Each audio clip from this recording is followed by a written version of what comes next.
Yeah, we've already talked quite a bit. So where do you want to start now? This time.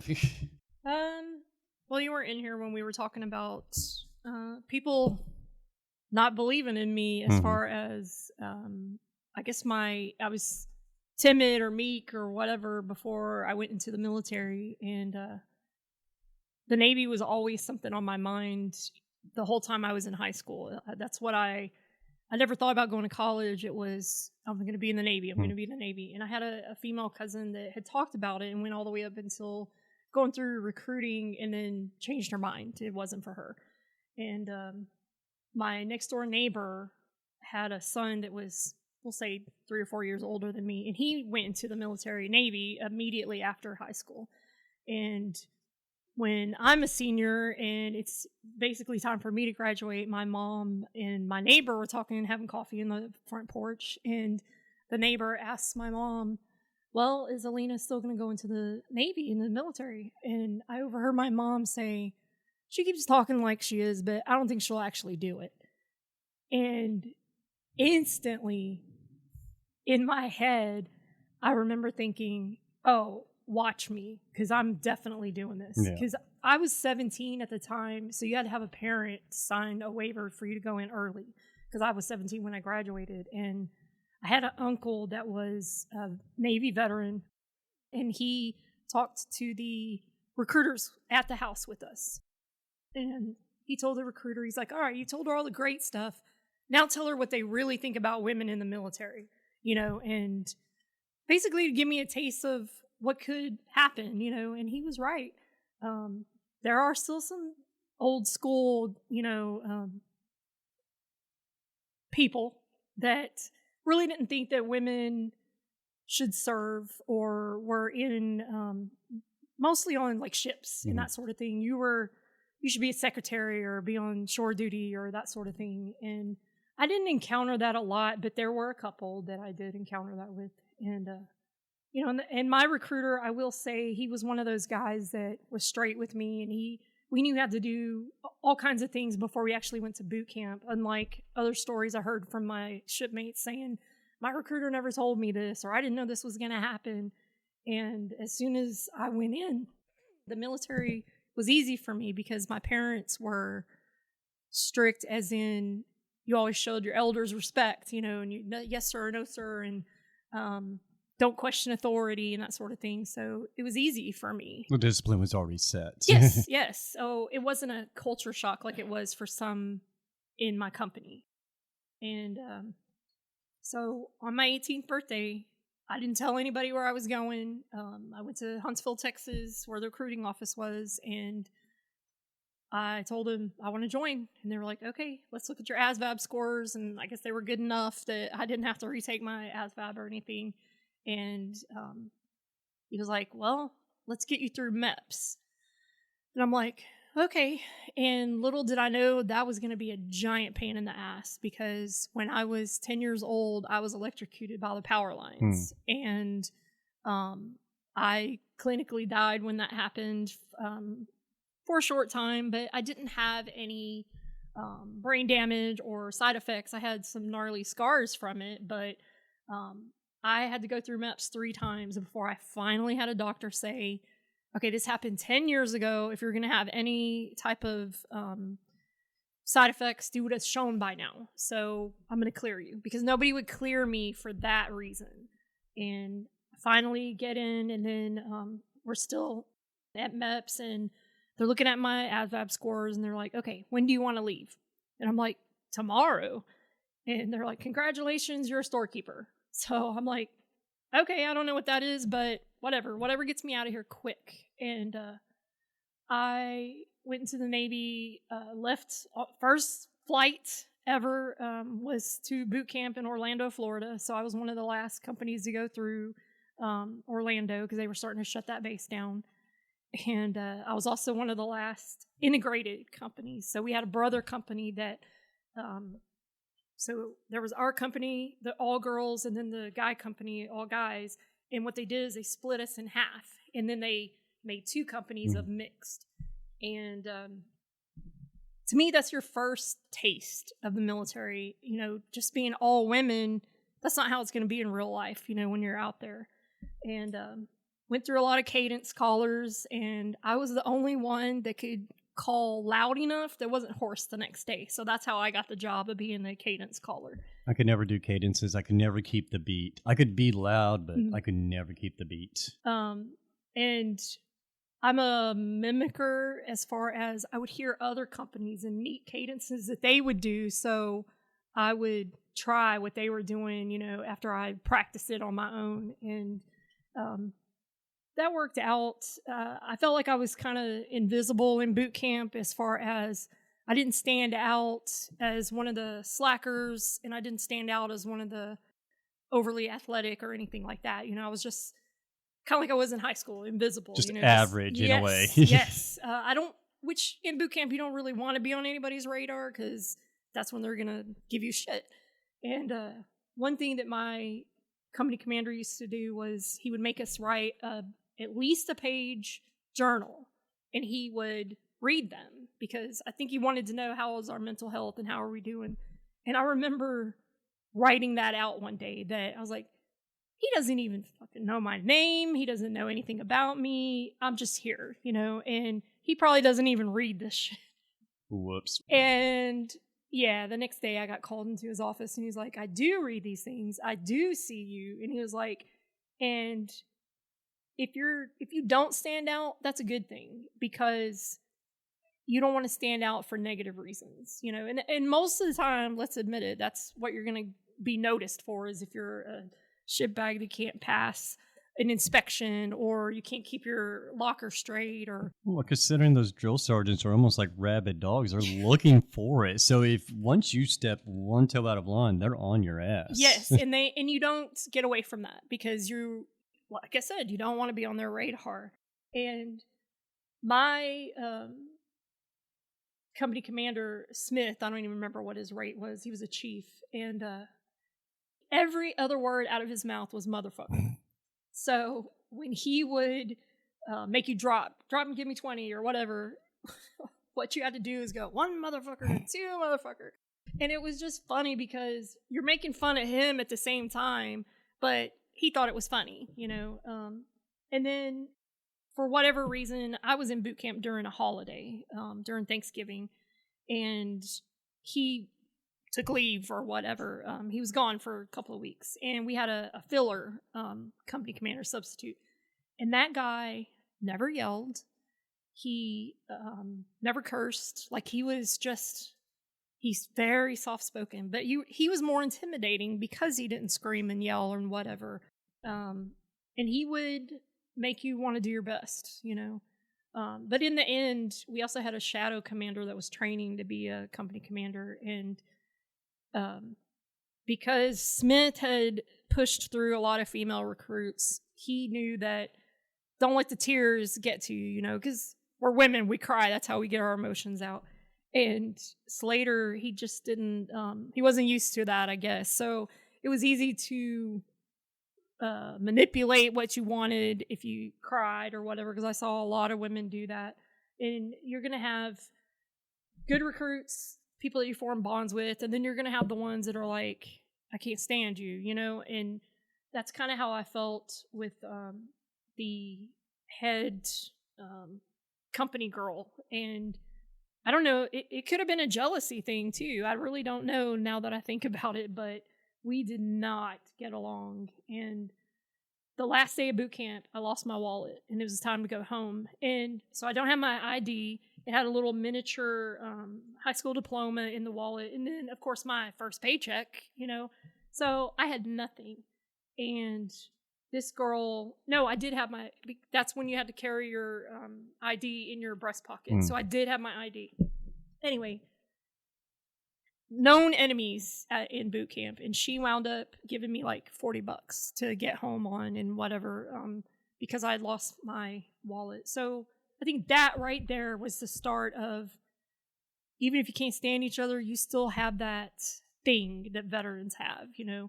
It's like you could be a total bastard to somebody, but when you have outsiders and you're the veterans and then you have these outsiders, I'm sorry, but the veterans 9 times out of 10 are going to stick together because it's just that thing that that camaraderie that you have, and you can't explain it. And I think one thing that I liked the most about the military was you meet so many different classes of people, so many different races of people, so many different personalities, and you have to get along because you're away from home, and that becomes your family. Well, it's such a diversity of pool, but even at that, you have to get along with them because one day they're the ones that can be saving your life. Yes, and it's not like a civilian job where I don't like this, I'm going to quit.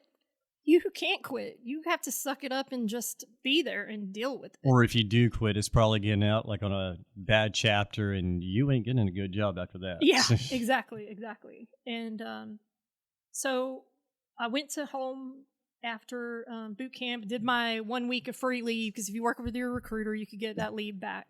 And first day, he had a bunch of delayed entry program recruits, and I was supposed to talk to them since I was fresh out of boot camp, and they, just to share the experience. And I see my recruiter give one of the other recruiters $20 during this meeting. I was like, what was that about? And come to find out, my own recruiter had a bet against me that I wouldn't make it through boot camp. Jackass. I'm like, what the fuck? I'm like, what is it about me that makes people think she can't do it, And I've learned that is my number one motivator, is proving someone wrong. If you think I'm not capable of doing something, I will die trying to prove you wrong that I can do it, and I'm going to show you that I can, So my parents drove me to Meridian, Mississippi, which was my first I'm going to say that's my first command because that was A school, and going to learn to be a storekeeper, which is I think they call them logistics specialists now, but it's basically a supply person, and I was a person that you wanted to know on a ship or whatever because I could get you things, and we go through boot camp, and I'm there, say December, and I'm the only girl in this really small indoctrination class, and there's maybe 5 or 6 guys, and I didn't think anything of it. We're all veterans here. We're all equal, so to speak. And my first weekend there, we get Liberty before you start your classes, and I decide to go. So we're in Meridian, Mississippi, which is pretty close to New Orleans. New Orleans drinking age at the time was 18. So we're all 18 or older. So I'm like, yeah, I'm going to get to party, and whatever.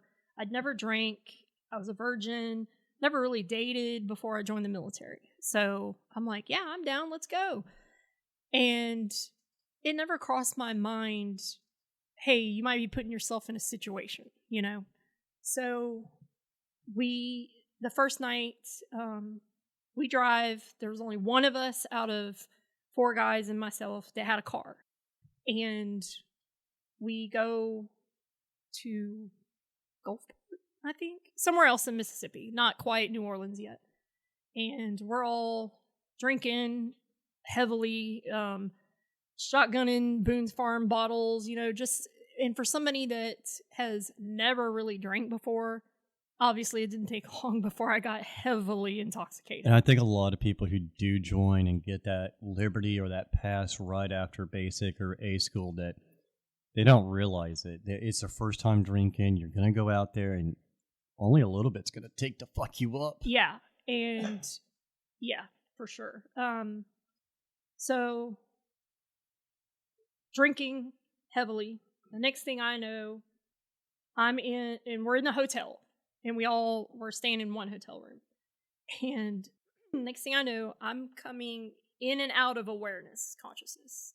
I'm in this bed, and one of these guys is on top of me, and I can remember him talking, whispering, apparently somehow earlier in the night, it became known that I was a virgin. And I remember him whispering or talking in my ear, asking me, are you really a virgin? And I don't even remember if I responded or not. Because like I said, I'm coming in and out. And next thing I know, he's inside of me, and I'm like, whoa, what's happening? And then I kind of go out of it again. And I remember, here comes the next guy. And by the time it was all over with, all 4 of these fuckers that I was drinking with and hanging out with had sex with me when I'm blitzed, totally fucked up out of my mind. I'm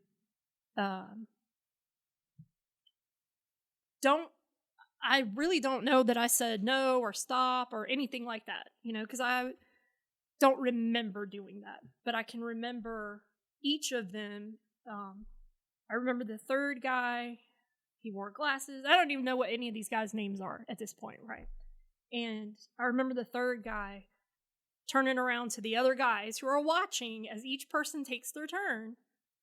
And he was like, hey man, does anybody have a condom? And the guys in the background, they're like, what do you need a condom for? She's a virgin. You're not going to catch anything. And I remember that was the one guy that was married out of all of them. So it was like, okay. And then the last guy, is burned into my mind because he had this psychopath, ultra villain laugh, like this crazy maniac laugh. And he laughed during it. And I remember he licked the side of my face like a dog. And I remember he was like super unattractive. Not that that mattered, because it doesn't, but that made it worse to me, And I just remember, what the fuck is happening? And then that was the last thing I remember until I woke up the next day. And when I woke up, you're kind of like, whoa, where am I? What's happening? Did I just dream everything that happened? And I do have a t-shirt on. It's not my shirt. Somebody's white t-shirt on. And I get up, and everybody's still kind of sort of asleep. One of the guys was drinking coffee in the background.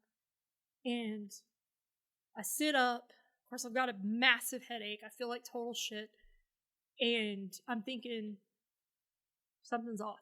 Something's not right.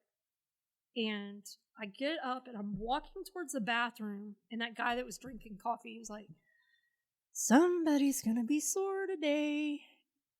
And I was like, did he just say what I think he just said?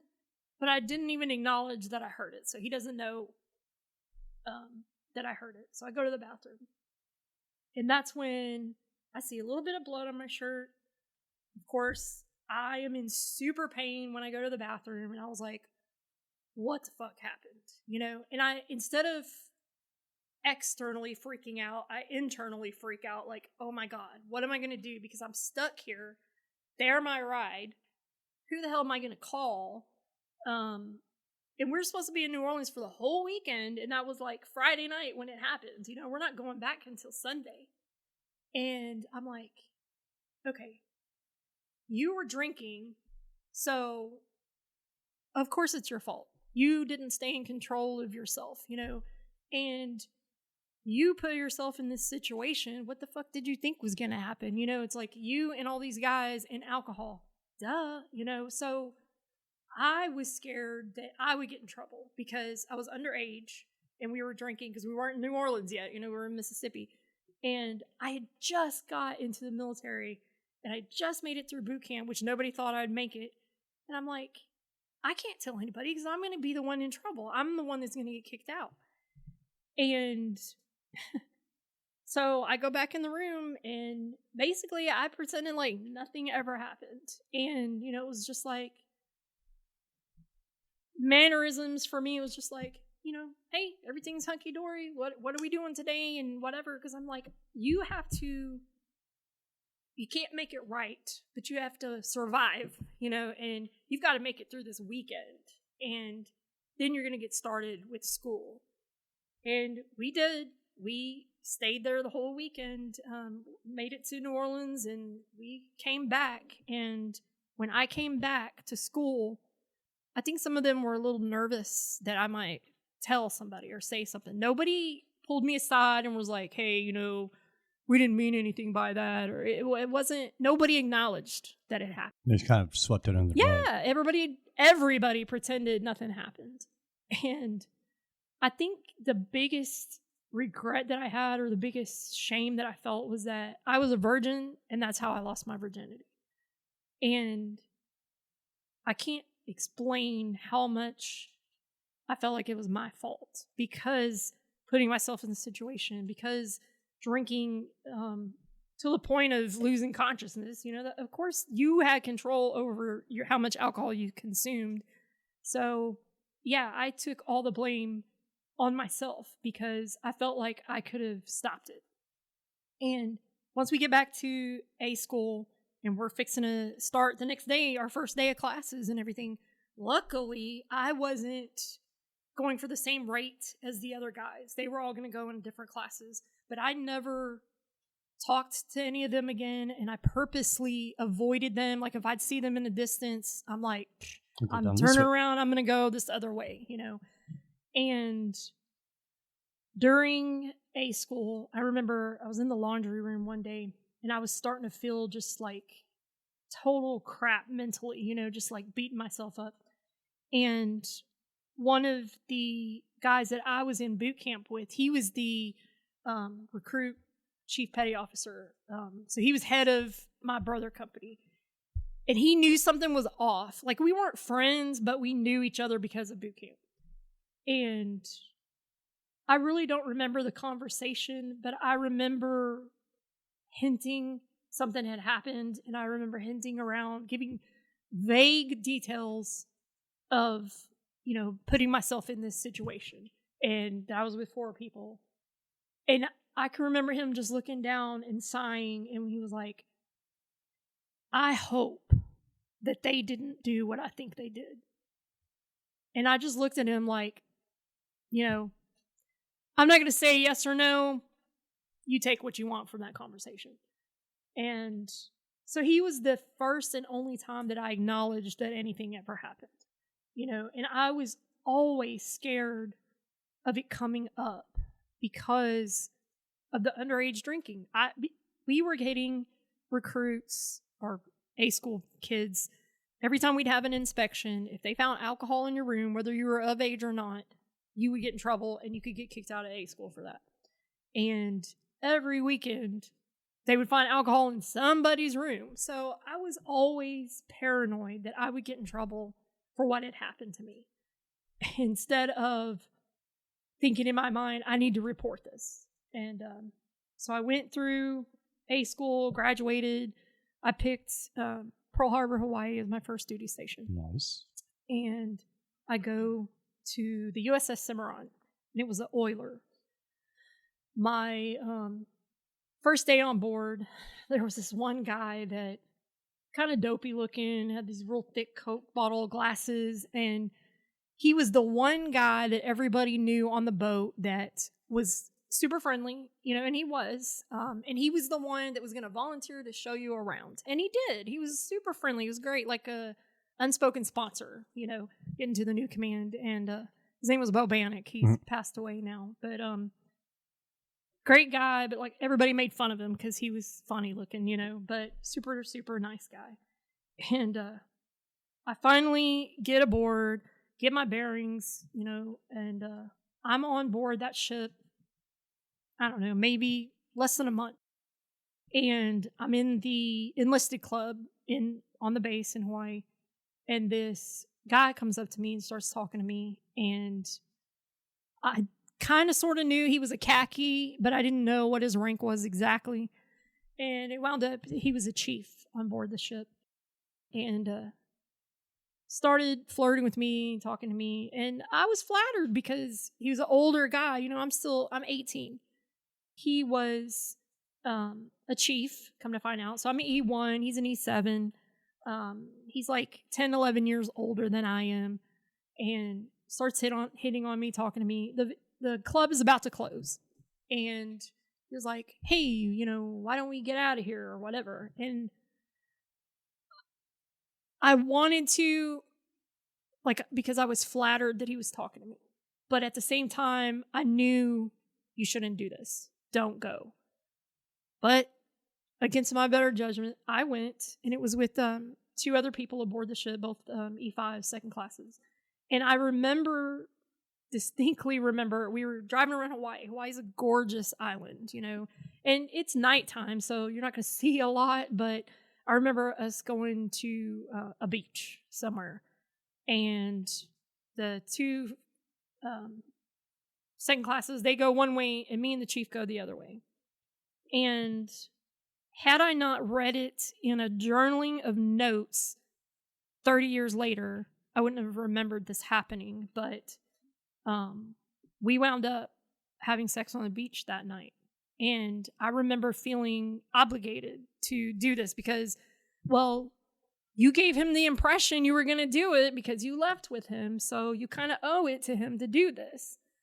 And anyway, I don't remember getting back to the boat. We're back to the boat. And that's when I found out for sure that he was a chief. Then I found out he was married. Then I found out his wife was pregnant and also in the military. And he started pursuing me, if you want to call it that. He would seek me out. This is before cell phones and emails and crap like that you have clandestine communication. So you have to do word of mouth with somebody you trust or face-to-face. And it just wound up to where we started, if you even want to call it dating, because I don't think that's really what it was, a fling, whatever. And part of me, it was he's authoritative, he's older than me. All those things that were ingrained in me whenever I was a kid, you don't say no to these things, Now, if I were to say I was forced into it or anything like that, it wasn't like that.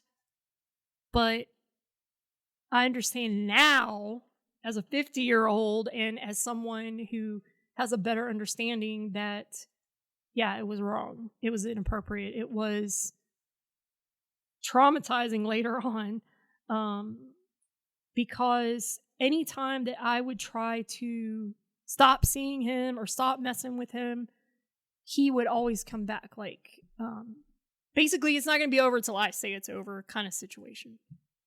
And because he was married, because he was older, because he was the higher ranking person, the entire relationship or the dynamics of the relationship was on him, because I couldn't seek him out, because that's instantly going to get him in trouble if anybody else knows about it.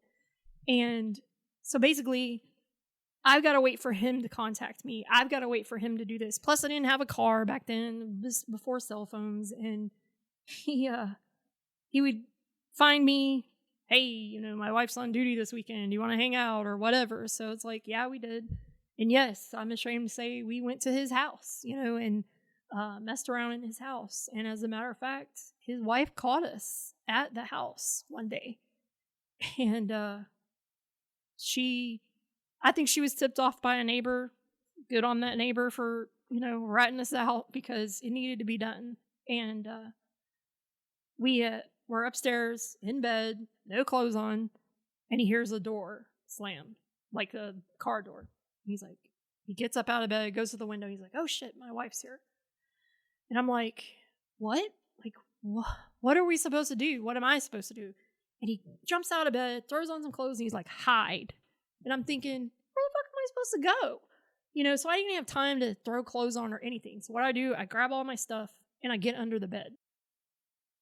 And I can hear him downstairs talking to her. And I can't hear exactly what they're saying, but then I hear them coming up. And she's like, why are you following me around like a damn dog? She was like, why are you following me? And he was like, well, I don't understand why you're here. He's like, I thought you were on duty. She's like, I am on duty. I'm writing evaluations. I need whatever, paperwork. That was the excuse that she gave. And she's like looking around and she's like moving curtains and opening doors and like she's looking for something. The inevitable's coming. Yes. And then they have a bathroom, I think, in the corner of their room. And I could see the feet the whole time. And he was like following her around, probably shitting his pants. And then finally, she was like, go check on Justin, which was their kid, and fine. So he goes downstairs, he leaves the room, and I'm thinking, oh shit, oh shit, oh shit. And she goes to the corner of the room, she stops, And this whole time, my heart's beating like crazy. And she squats down. And I was like, oh shit. So I turned my head the other way. And she was like, you can come out now. I was like, she's not talking to me. She's like, yeah, you. Under the bed, I see you. She's like, you can come out now. I was like, oh my God, what the fuck am I going to do? And I'm like, I'm not doing anything until he tells me what I'm supposed to do because I don't know what to do. And then she like screams for him, you know, I won't say his name out loud, but you know, she's like, get your ass up here. And he comes up there and she was like, who is that? You know, and he's like, I don't know what you're talking about. She's got a stranger under the damn bed. Who the fuck is under our bed right now? You know, and she was like, and she's still down next to the bed, and she was like, you need to come out, because if you don't come out, I'm going to drag you out. And this woman, even though she was like 6-7 months pregnant, she was very athletic and very fit, and she looked like a MMA female fighter, okay? So this was a badass bitch that was going to kick my ass if I came out from under this bed. And I'm like, there's no way I'm coming out within reach of her. Well, because I didn't move, because he didn't tell me what to do, I'm just stuck there. And finally, she like shoves the bed over to where now I'm within her reach if I don't move, you know? So I'm like, okay. So I go out the opposite direction of where she is. And I come out from under the bed and I'm just staring her down like, I don't know what to say. I don't know what to do. I don't want to apologize. I don't want to talk. I want to look at him and ask, what am I supposed to say? What am I supposed to do? You know, and when I come out from under the bed, she was like, that's who I thought it was. And I'm like, okay, what is that supposed to mean? Because I was confused at that point. And she was like, you can consider yourself, talking to him, you can consider yourself charged with adultery and fraternization now. And he looks her dead in the eye and he was like, prove it. And both she and I both look at him, jaws drop, like, are you fucking serious? I just caught her in my house. He was like, it's your word against mine, and I'm a higher rank than you are. Does that tell you the mentality that I'm dealing with? A little power trip and ego, yes. Napoleon complex. And he was like, prove it. He was like, it's your word against ours. And he was like, and if we don't admit anything, they can't prove shit. And I was just like, holy shit. And I'm freaking out in my head, and I'm trying to get dressed at the same time, you know. And she looks at me, and she was like, why are you still here? She's like, get the fuck out of my house. And I'm looking at him, waiting on him to tell me what to do. And I'm like, okay, I don't know what to do. How am I supposed to get there? Because he drove us there from the boat. I live on the ship. He's in housing. That's a long ass walk, you know, but he goes to grab his keys and whatever. And she's like, where do you think you're going? He's like, I'm taking her back to the boat. She's like, oh, hell no, you're not. She's like, her ass can walk. And I'm thinking, great. I don't know how to get there. It's dark. I'm in this situation that I'm like, there's no win for me, you know? So I grab my shit and I walk out the door and I start walking. And I don't even know how long I had been walking, freaking out. I'm crying because I'm like, I can't believe this just happened. Then I feel like total shame and total shit because that's just an unspoken rule. You don't do that in somebody's house. Their marriage bed and all of those things, you know, it's against everything you've ever been taught and everything that you know is right and wrong.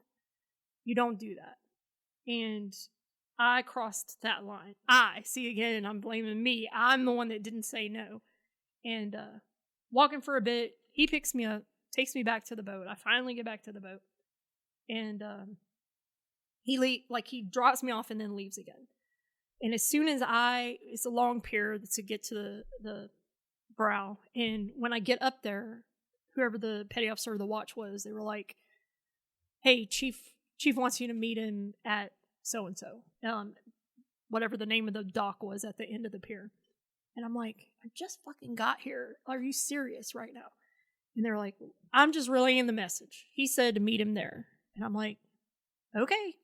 So I go and I'm waiting for like 45 minutes and I'm thinking, he's not going to come. Why is he asking me to sit here? I'm sitting here, of course, going over everything in my mind. And I see a car finally pull up.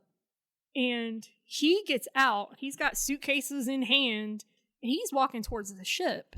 And he didn't see me, even though he's the one that told me to be there. Well, she fucking saw me. And I'm like, oh my God, he's not around, so she's coming to beat my ass. And I remember just being so scared, sitting there at the end of this pier. It was a little gazebo thing. And she walks up and she like slams her car door and she walks up. She's not, like, but she's like, I just want to talk to you. She's like, I'm not going to hurt you. And I'm thinking, okay, we'll see, And she was like, I don't know if you really understand what's happened. She was like, you're just a kid. And I remember instantly being pissed that she called me a kid, But I was 18 years old. I was a kid, But at that time, I'm like, how dare you call me a kid? I'm not a kid. I just graduated boot camp. Yeah, it's like, And, she just went into this whole thing about, hey, we've had our problems, and that unspoken woman rule, she brought that up, about doing it in my house and whatnot. And, she was like, well, he picked you. And I'm like, what? She was like, he wants to come to the boat and do this and that and the other. And I'm still numb of what all happened, because that was just insane being caught in that situation. Something you'd see on a stupid TV show, And finally, he notices that I'm at the end of the pier and he sees her and he's probably thinking the same thing I was, like, oh crap. So he comes finally and she was like, I'm leaving, because I guess he started to talk to her, say something. She gets in the car and he wants to know what she said. And I'm like, that's between us. You don't need to know that. And I never did tell him what she said, but it still just over and over in my mind was that she called me a kid. And that was the thing that I concentrated on, is that she called me a kid. And so this relationship, fling, whatever you want to call it, went on for 4 or 5 months. Anytime that I had to go to sick bay for any reason, which you didn't do back then because you were sick bay commando, they highly discourage you going to sick call. And they're just going to give you a Motrin and water anyways, no matter what it was. If he happened to be walking down that passageway and saw me at sick call, he would start freaking out. And basically, he's thinking, she's pregnant. Oh my God, she thinks she's pregnant. I'm going to get caught. I'm going to get in trouble. And he would always give me the 5th degree if he saw me anywhere near sick bay. Everything okay? Just always grilling me. And so it finally got to the point, like, that happened to me twice. And then I was like, I don't care how sick I am or what is wrong. I'm not going to sick call anymore on this ship for that reason. And then we got questioned. I got questioned because there started to be rumors going around about the two of us. And nobody ever actually saw the two of us together in a romantic way. It was just assumptions. And commanding officer and my department head questioned me in front of the captain in the XO, and they were like, we want to know if you have a relationship with this chief. I'm like, no, because one thing he told me, no matter what happens, if you deny it, they can't prove it. He's like, no matter what, say no. So I did, and like, no, this didn't happen. And of course, I'm not going to say you can't prove it or whatever. It was just like, no, I know that that's wrong. I know that would be fraternizing. No. And they left it at that. And then they documented it in my record.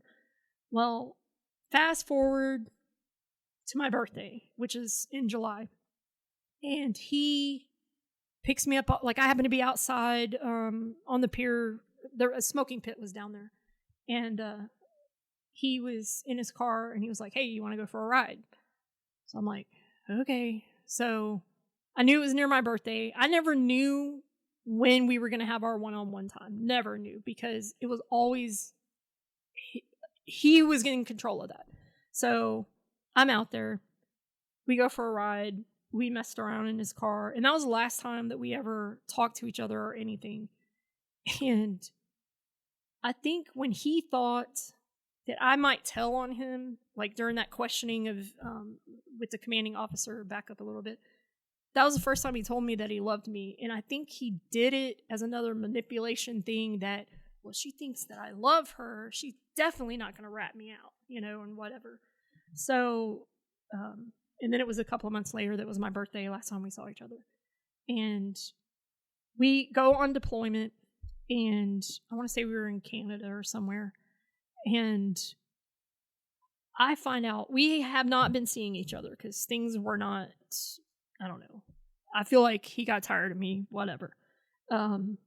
I had a friend of mine that worked in the chief berthing. You had to do your time in the kitchen, do your time in the berthings. And he was over the chief's berthing in charge of cleaning it.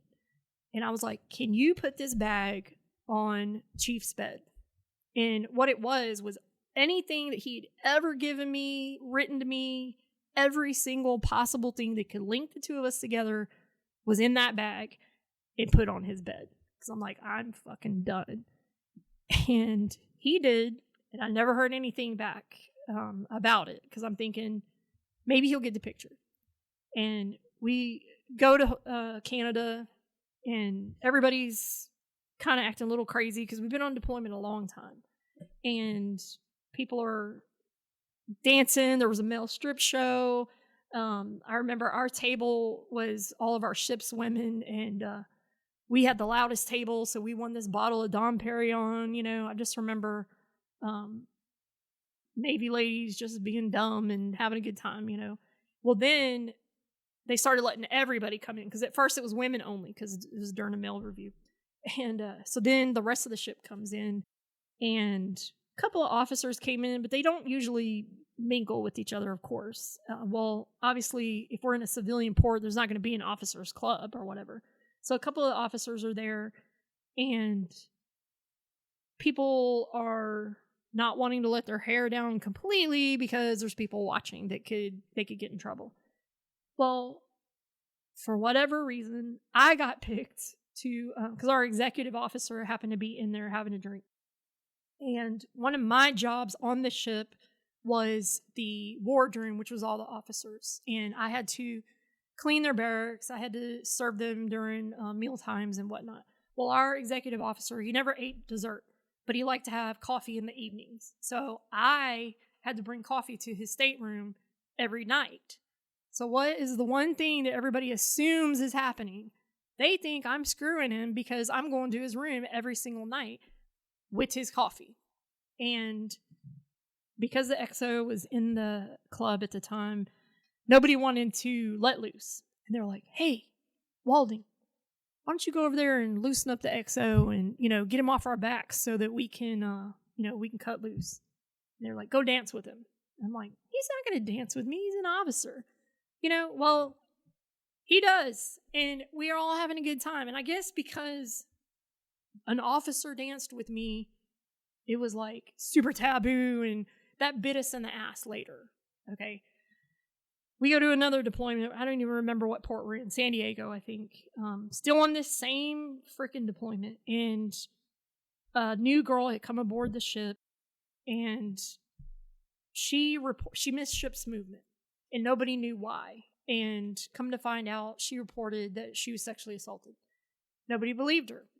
Surprise, surprise. And apparently there was a party in some barracks with a lot of our ship's people at this particular party. And I wasn't there, so I don't know what happened. I just know that a lot of people, because of that accusation, Navy Criminal Investigative Services came on board the ship and interviewed everybody once we got back to home port.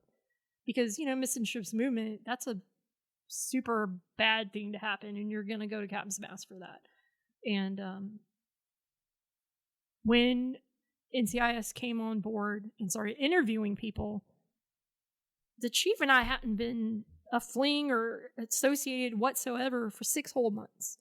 But apparently people thought we were still dating or whatever. So all these people that had never seen us actually together or anything started singing like canaries and pointing fingers. And they were like, well, you should talk to Walding because she and the chief, messed around. And just out of that one accusation with the young lady that got assaulted, there were 22 of us that got stuck on the chopping block from that one investigation, because now we're not just talking about that sexual assault. Now we're talking about, well, this master chief and this chief messed around, and this person and that person messed around, and this person's doing drugs, and this person is drinking in the barracks room, on the ship. And so everybody started pointing fingers at everybody else. And out of 21, 22 of us, everybody got kicked off the boat. Didn't get kicked out immediately, but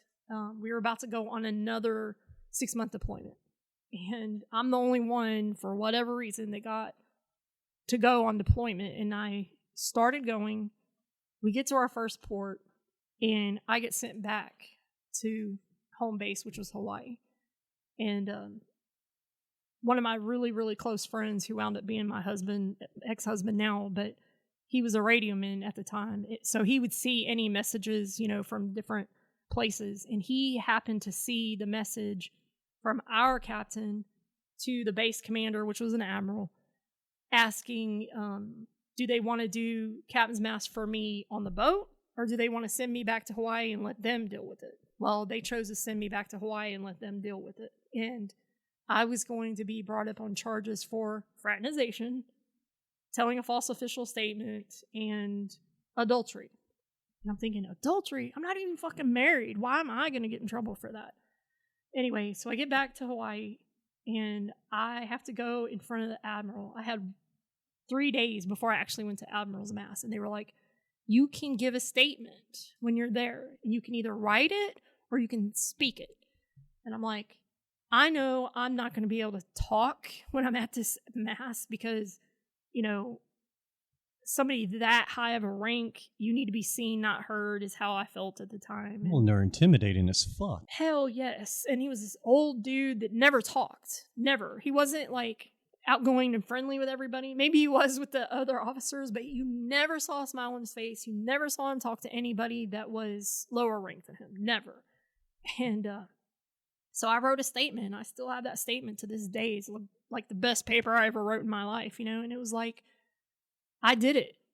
I messed around with this chief, but I don't want to get kicked out of the military. That was always my biggest fear, was getting kicked out of the Navy. And I really don't know why. I guess because that was like such a big dream of mine, was to be in, because I felt like I was somebody in the military.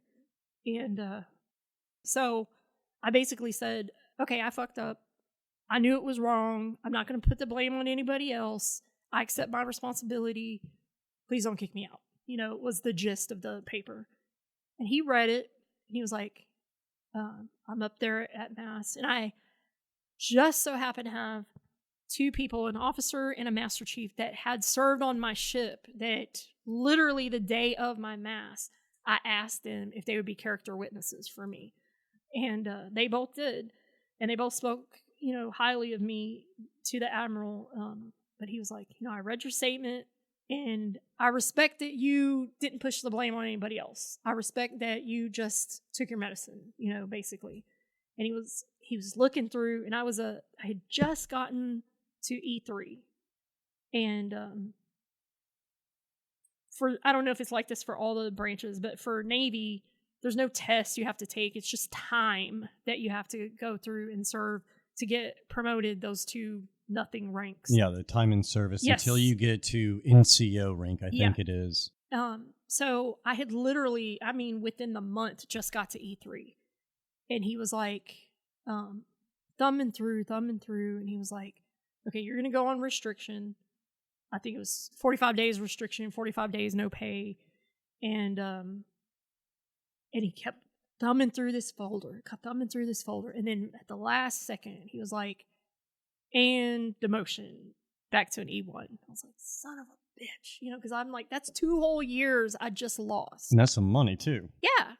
And I'm like, okay, so in Hawaii, if you are not serving on a ship, there's a place called, I think it was called Ford Island. And basically we called it Alcatraz because that's where everybody had to go that was serving restriction time, or basically if you were in jail, that's where you had to go. And it was literally an island that you had to take a tugboat to get to.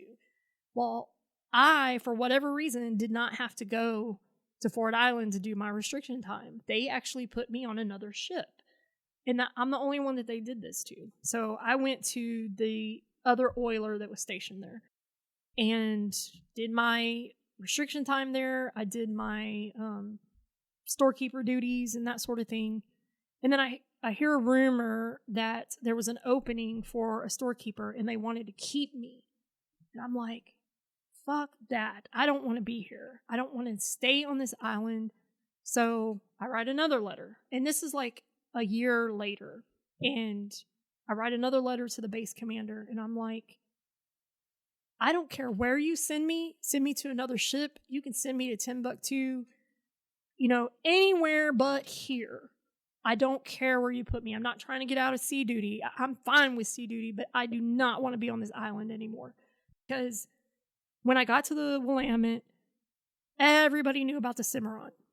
And the Cimarron was the boat that all this shitstorm happened. So everybody looked at you in a negative way, like, oh, you're one of those people, And nowhere on that island, no ship, no command could I get away from what happened.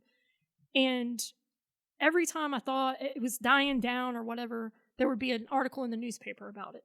I have like 3 newspaper articles because it came out 3 different times. Oh, wow. Anytime something new in the disciplinary action for any of those 20 people, all of it would get drugged back up. So it's like, no matter what, I can't get away from this shit. And I still have those articles to this day, which I never knew I even kept them until later on. And finally, the admiral agreed and he sent me to Guam. So basically I left one island and went to another one, but at least it was anywhere new. But there. Yes. Because even when I wasn't on restriction anymore, that chief's wife was still stationed there. So I did run into her one time at the base exchange, and it's like, you're constantly looking over your shoulder thinking, I've got an ass whooping coming to me. Let's just get it over with, but I'm constantly in fear of running into one of them. So they finally granted it. But before that happened, backing up a little bit, the chief, he fought. He was the only one that didn't just say, okay, I did it. Let's get this over with. What's my punishment? He fought it, and he took his case all the way up to a court-martial. Because he could have just stayed with the non-judicial punishment and went to captain's mast. But he chose to do a court-martial instead. Well, I was basically the only witness that had any teeth to it, so they called me. I had to deal with JAG in Hawaii for, 6-7 months of tell me exactly what happened. And I'm like, I don't want to tell you that. I don't want to talk about it, And backing up a little bit, when I got sent back to Hawaii to deal with the captain's mast, my first night that I got there, I found somebody that was on my boat. I had the chief's phone number memorized, and I had that person call the chief because I don't know what's going on. What's been said, what hasn't been said. What am I supposed to say? What am I not supposed to say? So I had this person call the chief's house to, okay, let's get our story straight. What do you want me to do, basically? Because I literally would have done anything for that person because that's how much of a grasp they had on me, is that I would have lied without hesitation if that's what they told me to do. I would have stuck to this story. And he didn't accept my phone call. Like he got the gist of what was going on and ended the call, basically. Well, unbeknownst to me, because like I said, I just got to the island. I haven't talked to anybody official. There was a no contact order, but I hadn't been given that yet because I hadn't talked to anybody official yet. And so he turned me in that I tried to contact him. Okay, well, I can't get in trouble for it because I wasn't given that order yet, you know. But shortly after, I get this order and I have to go to JAG. I'm still on restriction. I have to go to JAG like every week, every 2 weeks, and I have to give new details. I have to write out as detailed as possible a timeline from day one to the very end of it. And that sucked, you know, going through every single thing. And later on in life, I found that timeline, and there were things on that timeline that I'd forgotten about or blocked out that even happened. You know, I was like, had I not written this, had this not been my handwriting on this day, I would have denied that ever happened, you know, because I didn't remember it. Just like the first time we had sex, I didn't know that was the first time because I totally forgot about it. I don't know if it's blocking it out. I don't know if it's age. I don't know why, but I just didn't remember. But I remembered everything up until that point. You know, I remember leaving the bar. I remember who we were with. I remember we were in a Jeep. I remember we, you know, did all these different things. But when it came to that act, I did not remember that. And we're at court martial. I'm like the star witness or whatever. And I am scared as hell because I feel like I'm fixing to ruin somebody's life. You know, everything is me. It's my fault. I did this, you know. Never once did I blame him. I took all the blame on me every single time. And we used to have this little secret signal when we were in mixed companies so that we didn't get in trouble for talking to each other. And we would touch the side of our nose, you know, when we were talking, trying to say hello or whatever to each other secretly. And during that damn court martial, he fucking did that when I was on the stand. And it totally messed me up as far as distracted me. It made me forget everything I was going to say. And it was just, God, it sucked so bad. I remember crying on the stand. And one of my things is you don't fucking cry in front of people because I can't stand to look weak in front of somebody, you know? And I remember being so mad at myself because I cried when that happened. I'm like, you look like a dumbass girl, you know, like, why can't you just be a grown up, you know, or whatever. So I felt like a little kid on that stand. And there's nothing but officers in this room, you know, and I'm the lowest ranking person. I'm in my dress whites and scared as hell. And I have to tell all the details, including us getting caught, you know, by his wife. And it fucking sucked. And I just remember being just completely messed up after that, because to this day, I still carry guilt that I feel like I ruined that person's life, even though we hadn't been seeing each other. He messed around with somebody else after me. That's what got him caught. You know what I mean? So it was a pattern of behavior that he had, but unfortunately, I absorbed the blame, you know, self-blame. And that's something that's so common with women that go through those situations. Women in general, but, you know, our situation is different because, you know, military, you've got that rank divide, you know, and that's what makes it different, you know. And I had such a hard time accepting that it wasn't my fault. This was something that was causing, I didn't know at the time, but PTSD that I still suffer from today because of certain situations that are similar to that back then that just totally messed me up, you know. We don't like to talk about it. And the reason why I wouldn't talk to anybody else about it is because, or God forbid, file a disability claim for it, was because nobody's going to fucking give you compensation for a bad relationship, you know? And that's how I thought other people were going to see it. It's like, oh, you had a bad breakup or a bad relationship. Okay, everybody goes through that. Why is that a thing? And the fact that fell into the MST or military sexual trauma category, like, I didn't learn that until much later, much older, when I was going back and reading those files as a 50-year-old, looking at my 18-year-old handwriting and words and pictures and situation.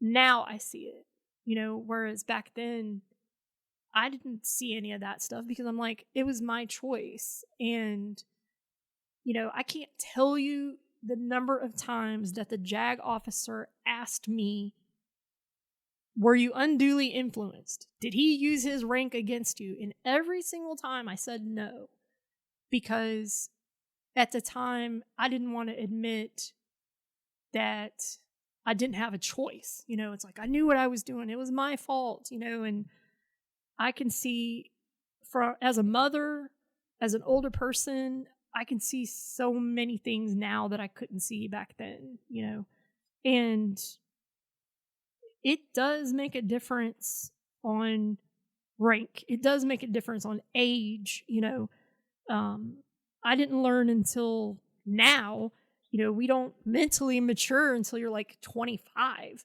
I'm like, are you serious? And, that's something that I learned with my therapist. But can we take a break? Yeah. Because I'm getting hot. Go for it. Okay.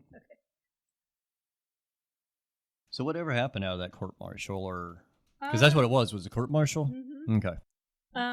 So he was what we called a frocked chief, to where he could wear the rank, but he hadn't had the time in between E6 to put on E7. So he could wear it, but he wasn't yet getting paid for it. It's a Navy thing, I guess. I'm about to say, that sounds stupid. Yeah. But So it's like you had to wait 6 months before you could actually get paid for it. So until you were getting paid for it, I guess you're not actually this. Anyway, so he was what we called a frocked chief. So he wore the uniform before he was getting paid, which was perfectly legal. But he got busted in rank to an E5. So imagine going from khakis back to a blue shirt, and I'm sorry, but for what he went up for, how does that not label you as a shitbag? I don't know what other people thought of him. I still to this day think people think that it's my fault, just like I think it's my fault. I've seen on the Cimarron page people talking about it, and it's always leans towards me being the reason, like some stupid girl, spouted off her mouth and whatever. I don't know where he went or what happened to him after, because I didn't give a shit. I mean, he only got busted down 1 rank. You got busted down 3. And I mean, I don't care who you are, but if you're a higher rank in the military, whether it's Navy, Marines, Air Force, Army, Coast Guard, whatever, if you're higher and you're an NCO, you should fucking know better. It should have already been drilled in your head. Mm-hmm. And I don't think that it's not fair that he only got busted down 1 rank and that's it. I mean, he should have been court-martialed, in my opinion. Yeah, and I think one of the newspaper articles that I have mentions some of his punishment. I know for sure he got busted in rank, and of course he got restriction, no pay, but I don't remember for how long, and I don't know what else happened, because I really don't remember. I just know that if you said you were from the Cimarron, people looked at you weird. Even if you weren't one of those that was caught up in what happened. You were just associated with the scandal at the time. And, something that one of the commanding officers tried to implement after all of that crap happened was no 2 people aboard the ship could date each other. And you can't do that as far as a rule, because if you're within the rank structure that's allowed, you can't stop people from, and plus, I'm sorry, I'm probably one of those people. If you tell me I can't do something, You're gonna of do course it. I want to do it. So that was one of the things. And that ship, Lord, I don't even know how that ship made it as long as it did, because there were so many bad things that happened to that ship with, my very first time out at sea was in March, and we ran aground. So that's one captain that got relieved. Yep. Right before I got to that boat, I'd say within a year before I got to that ship, the ship lost main engine, like it was dead in the water and had to be towed back to sea. Back to port. So, and it was the same tugboat that pulled us in both times. That first, it was a female captain, which is also unusual for that time. She got relieved because I don't know if she ran the ship too hard. I don't know the circumstances because I wasn't there. I just know that they had to be towed back because the engine broke. And then my first time out at sea, we ran aground. And then the whole NCIS thing happened, and huge investigation is in the newspapers all over the damn place. Well, then later on, I get stationed in Guam, and I'm on a merchant marine ship. Couple of commands later, once I got to Guam, and that ship and the Cimarron were doing an unrep at sea, and the Cimarron ran into them, so they collided. So that was another thing that happened. If you go to Wikipedia, I looked up the Cimarron, and that one, it mentions all the other things except that one.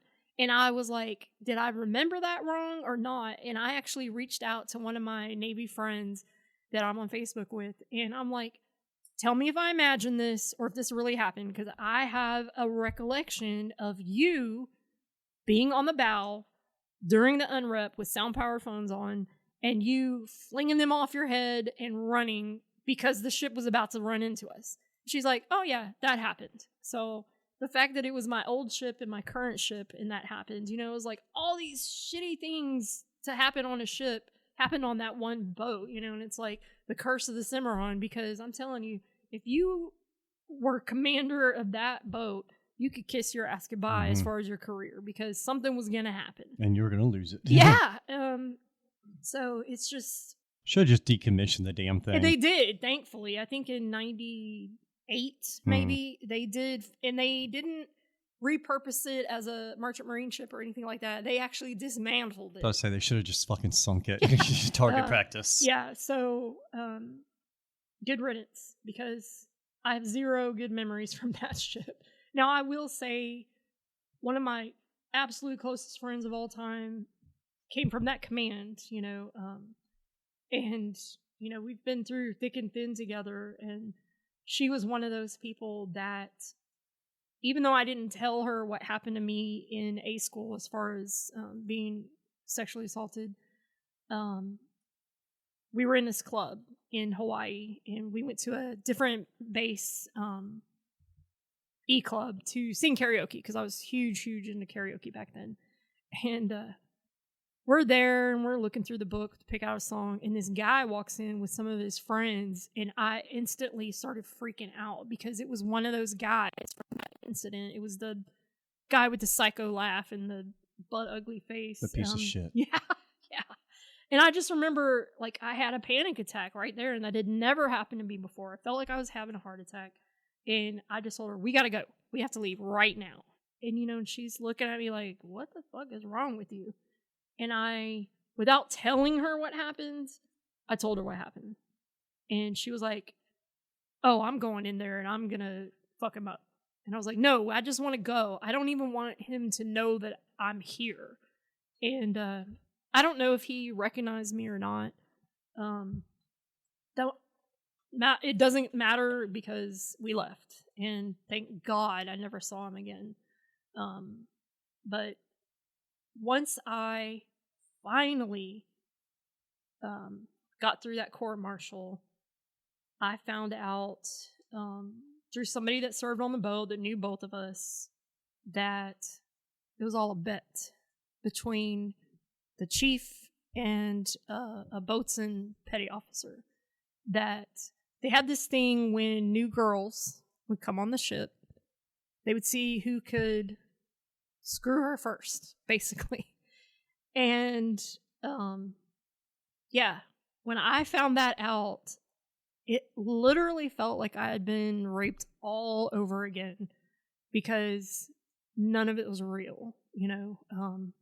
But it was very real to me at the time, in the moment, and all that good stuff. Plus, especially being young and everything. Yes, I think that was the number one thing. Being young and naive and not really having the experience in relationships. So, hell yeah, I believed it when he said he loved me or whatever. And now, just to even say that word out loud in that context literally makes me nauseous.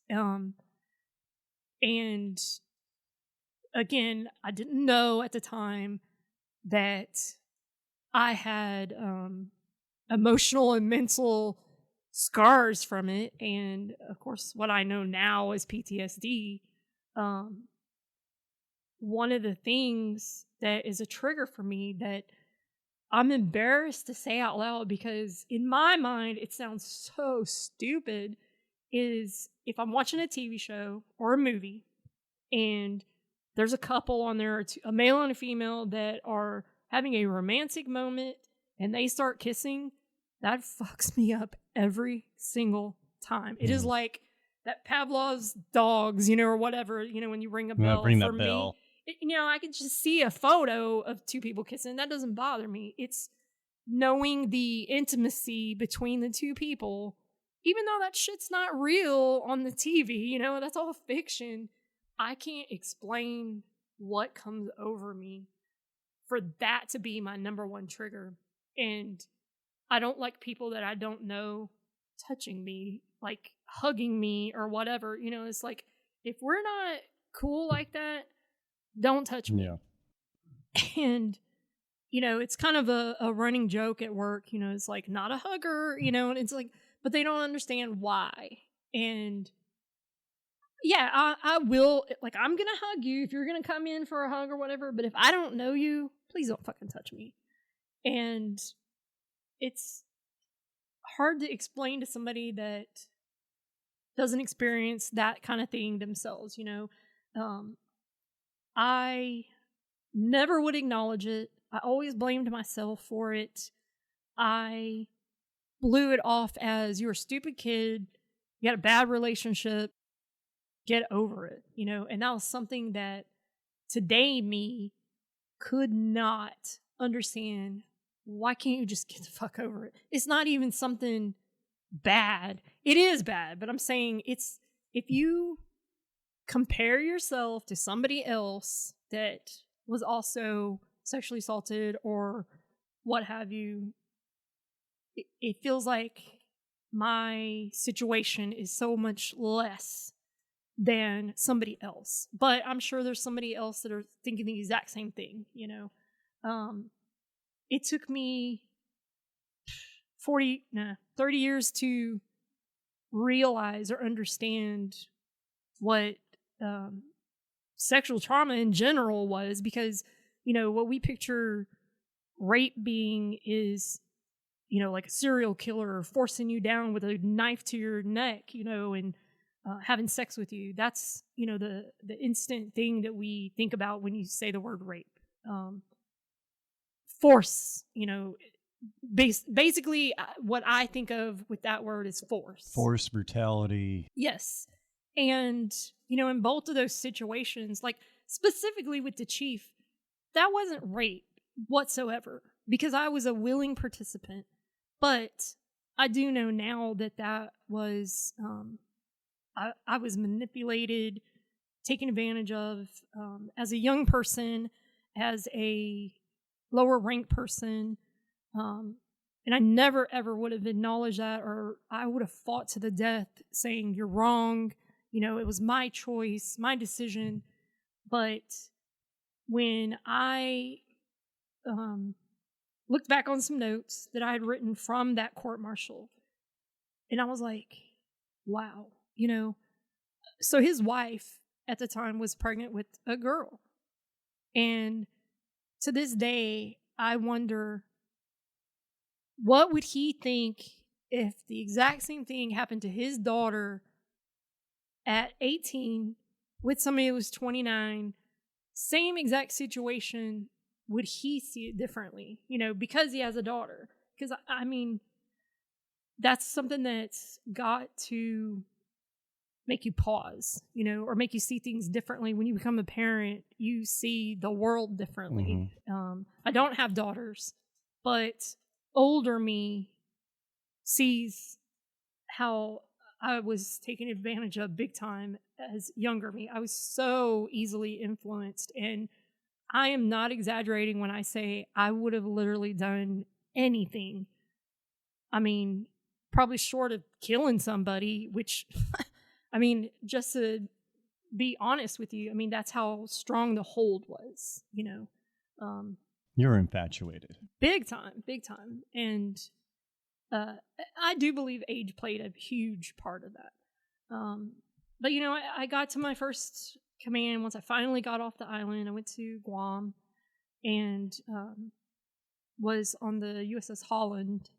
And that ship was amazing. As far as the command necessarily wasn't like the best place I've ever been, but the people, like, I've never felt closer to anyone in my entire life. And to this day, we would all still die for each other, you know? And I have like people that I still talk to, or I would consider a friend from other commands.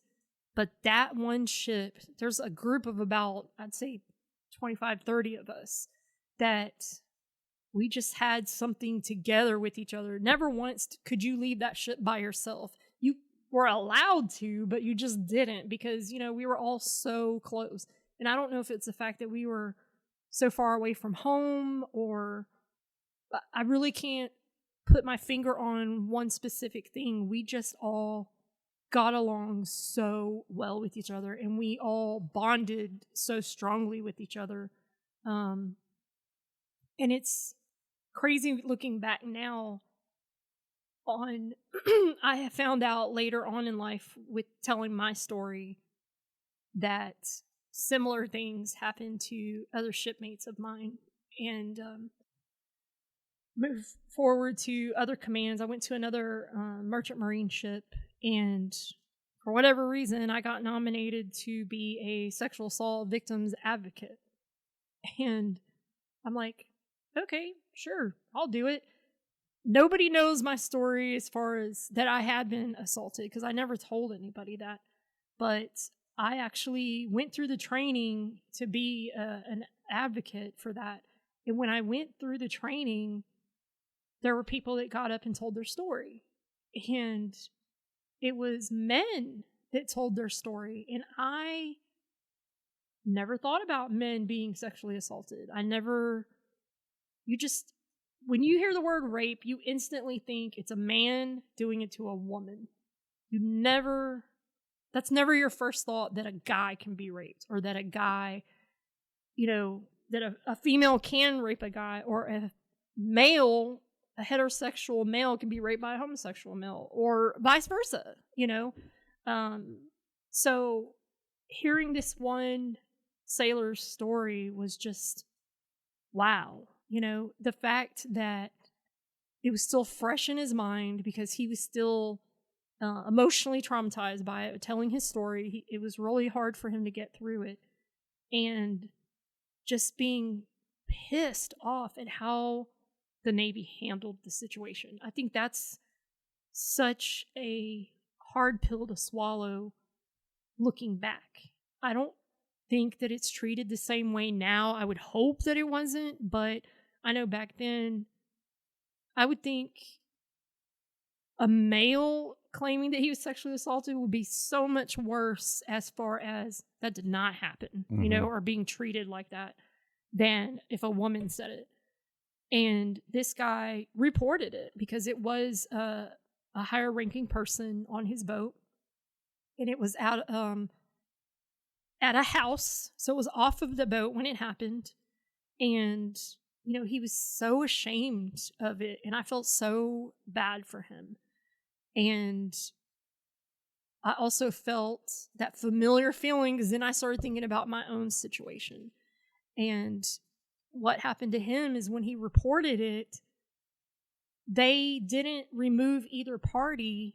A ship is little. You're going to run into people every single day. You're going to see everybody all the time. Even on like aircraft carriers. Yeah, because relatively speaking, an aircraft carrier is large, but it's still small in comparison to the world. And he got sent on deployment, and they didn't separate them, so he had to see his the person that assaulted him every single day. And of course that's going to mess you up mentally. Of course your performance is going to fail, and he started getting in trouble because, his physical appearance started lacking and his performance started lacking. So he's starting to get graded on his evaluations poorly and everything. And they don't take into consideration that this happened. And the fact that they deployed him under that supervisor just appalled me, that they didn't do anything or they didn't take it seriously. And, when I went through my situation and I get to my first command, I was heavily in the middle of a bad eating disorder, because that was one of the ways that I coped with it. And it got to the point where, so I was bulimic, and anytime I ate, I would immediately get sick because I had done it so often. And when I got to my first command, I almost failed a physical readiness test for being underweight. I had to weigh out 3 times to make sure I didn't lose any more weight before the end of this grading period. And back then, if you sought help for an eating disorder, they could not kick you out for it. If they suspected it and they came to you, you could be kicked out for it. So I'm like, okay, I can't control this anymore. I need help.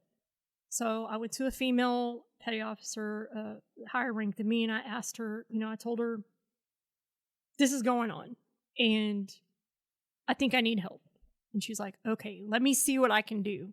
I don't know who she talked to, who she went to, or whatever, but they decided, okay, when we get to our first port, which was Japan, and that was a place that we used to go to all the time. So it was almost like our home away from home.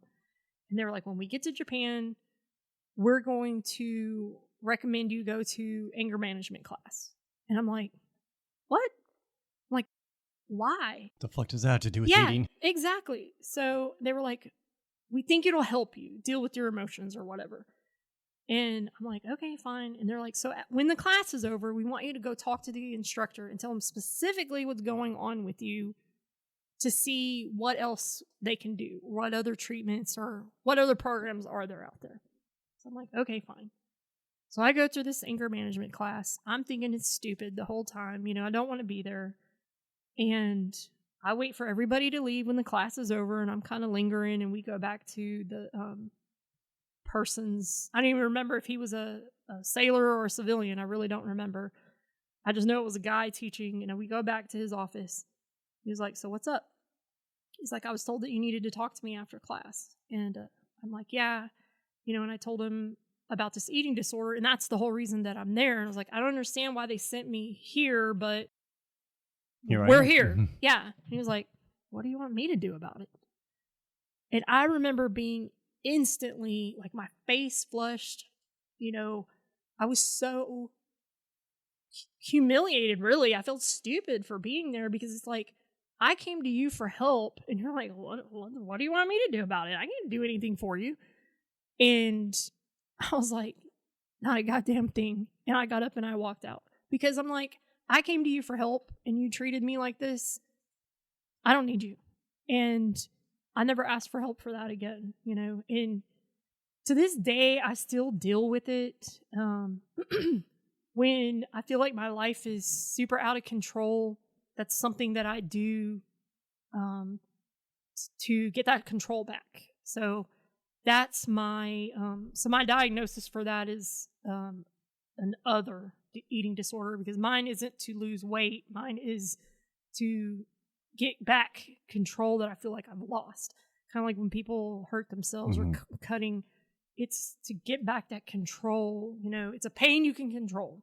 And it's one thing that I did to deal with it. So another thing that I did, some people turn to drugs, some people turn to alcohol.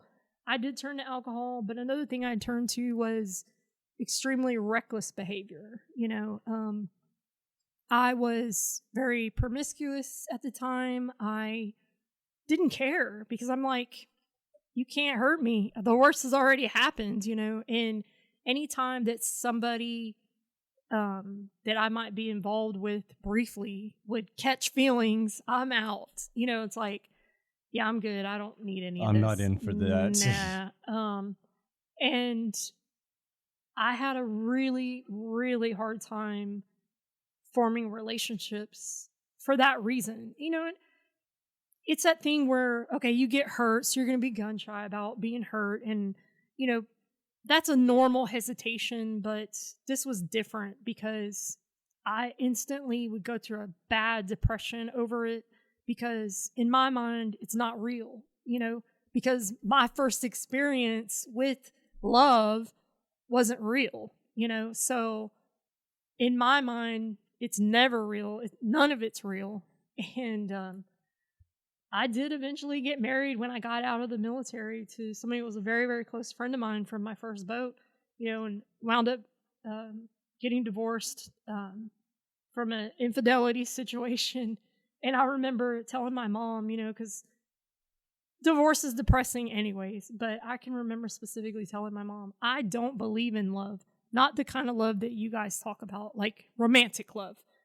That does not exist in my world, you know. And my definition of love now is two people that can tolerate each other. You know, it's like, I'm not going to bail because you snore, you know, or whatever. To me, that is my definition of love. But when you start getting all touchy-feely and start saying the words and talking nice to each other, it makes me want to puke, because I feel like it's insincere. Whether it is or not sincere, it feels wrong because of my situation back then. That's the first thing you knew was insincere love. Yes. And, you know, it was just something that I just dealt with it. You know, it's like, it is what it is. You know, Lifetime Channel, I had a roommate when I was stationed in Florida that she was an Army chick, and she loved the Lifetime Channel. And every single freaking show is a romance-related show. And I'm like, I literally would rather stab my eyes out than to watch this. You know, or I would make, like, fake puking noises, you know, when I'd walk by, and she's like, why do you have to ruin everything? You know, and I'm like, this is stupid. It's not real. Like, why do you like this stuff? You know, and anyway, I can't stand when people kiss on TV, because like I said, that is a trigger for me. You know, and I was talking to my therapist, which I'll get into that later, but it feels stupid to say it out loud, you know what I mean? And I guess it's embarrassing to me because it sounds so dumb for that one thing to be a trigger, you know, but there are other things that may trigger you from a traumatic experience. And another funny thing would be shoestring French fries and cheese, like, you know, cheese fries or whatever. That smell reminds me of the E Club back then.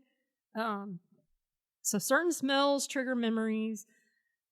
Recently, this past year, I went on a little mini vacation with my mom and my kids and my nephew, and heard a song in this restaurant from back then, and I instantly got like this tunnel vision. My face flushed, my heart went crazy. Like, I started crying, but I was trying to not let anybody see me. Like, what the hell just happened? And it was a song from back then that we used to listen to. I wouldn't say it was our song, but maybe it was. Maybe that's why it affected me so much. And I didn't realize I was singing along with it at first, and then it dawned on me what the song was, and I was like, oh shit. And yeah, that was the first time that I had experienced from a song, from music, that particular response. So there are unexpected triggers, that'll happen, that'll make you go back to that day, make you go back to the way you felt when that happened, Welcome to the world of PTSD.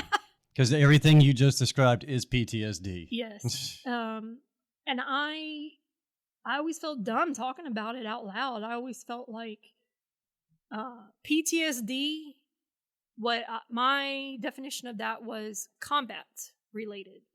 And if you look at the history of the term PTSD, it does come from that.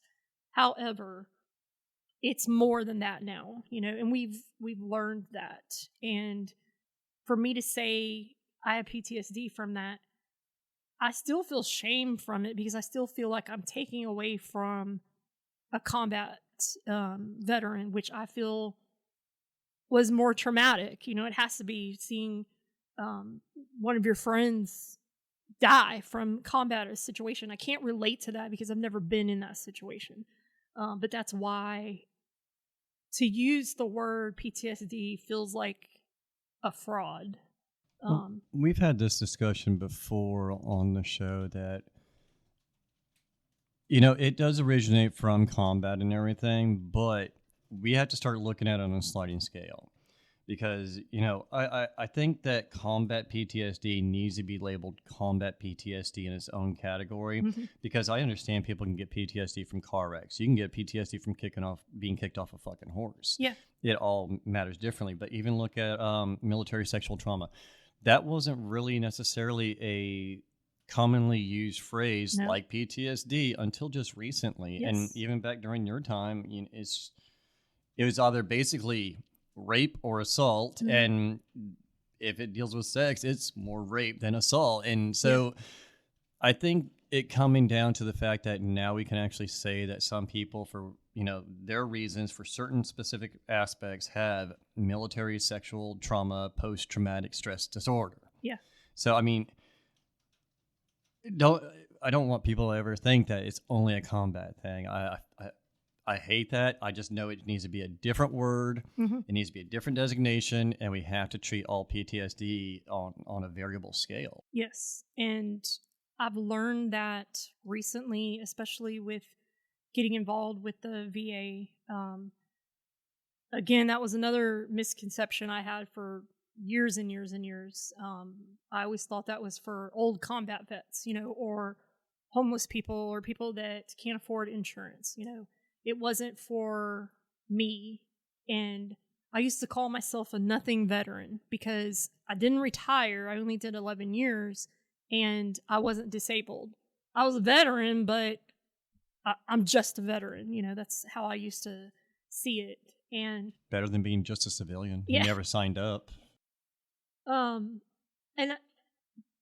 I never held what happened to me against the Navy, because it wasn't the Navy's fault. I am proud to be a veteran, and that is a humongous part of my identity. And that's one of the first things that I always say, like, when you tell me a little bit about yourself, that's one of the first things I always say. I'm a Navy veteran because I'm proud to be a veteran regardless of what happened to me, because I did have great times. I got to see so many different places, I got to experience things I never would have experienced here in Polk County, Texas, little bitty rinky-dink town that I graduated from. That's, I think, the biggest reason I joined the military in the first place, was to get away from that small town mentality, and look where I wound up, living right back in Polk County. I did the same thing. But I'm glad to be there now, whereas I made a blood pact when I left that there's no way in hell I'd ever live there again. And I can't imagine being anywhere else because it's close to my family. but I went long periods of time before I would come home on leave, because it just wasn't important to me, because high school sucked for me as far as that social structure. And being in the military changed my entire social dynamic, to where certain commands, I was one of the popular people. That had never happened to me in my life, and you could have somebody that was practically homeless and somebody that was silver spoon up their ass, and they'll be best friends who they never would have hung out, met, or even spoke to each other outside of the military, because those social dynamics don't mesh together, in rare circumstances, of course. But I'm saying in the military, all of those things are dropped. We are all the same because we're all serving together. I don't care how you grew up or where you came from or whatever. All I care about is how are you now, And I think another thing that I loved about being in the military was every single time that I switched commands or went somewhere else, I could be whatever the hell I wanted to be. And nobody knew old me, that was a big thing for me after Hawaii, was being able to be somebody else. Gain a new identity. Exactly, because I could not get away from that when I was in Hawaii. Like, that stigma followed me around no matter what. But when I finally got to leave that island and go somewhere else, I could be whatever I wanted to be. And when that started getting a little stale, I'd move on to another command. I could be a whole nother person, So I think that was a big deal for me. And when I got out of the military and I started working in the civilian world, that kind of, I missed that part of it. And I'd only stay at a job 5 years max for the exact same reason, is that I'm tired of this. I want to be somebody else, and I don't know if anyone else experiences that, but I have to move. I'm so used to moving because I was military brat. We moved all the time. Be in the military mood, spouse in military moods. Yeah. If I'm someplace more than 4 years, I get antsy. Yeah. So exactly. And where I work now is the longest I've ever been anywhere. Now, I will say each employer, with the exception of the very first job I got when I got out of the military, I went as high as I could go without a college degree. And it's like, I can't go anywhere else from here. It's time to move on. And I did. But where I am now, I love that job. And probably for the first time since the military, I actually love what I do. And I think it's because I don't have to deal with people, because I'm a reactive person. And I'm not the kind of person you want to put in customer service, because if I'm at the front counter and I think you're a dumbass, you're going to say it. I may not say it, but my face certainly will. Read the caption. Yeah. And,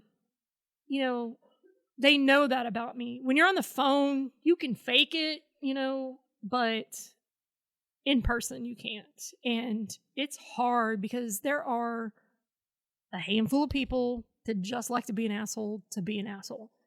And it's really hard not to react to that. And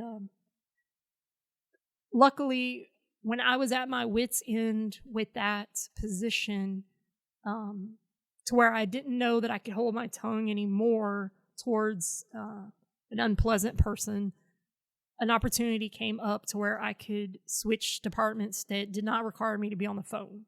And that was like probably the number one thing I liked about it, is that I no longer had to be nice. Fake.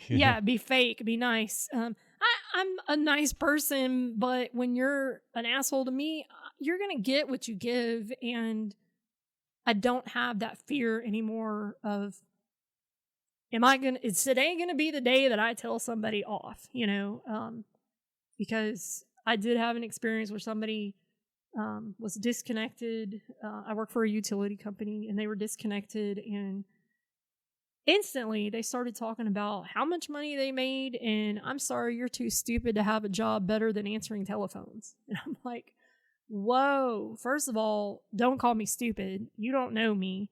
And it's like of course you're having this internal fight that what you wish you could say. And I just remember literally, I was shaking. I was so pissed about the way that she was talking down to me. Having not known me, never met me or anything, because she was upset of what had happened to her. Oh, yeah, you're going to talk down to me and you make so much money? Well, why didn't you pay your fucking bill?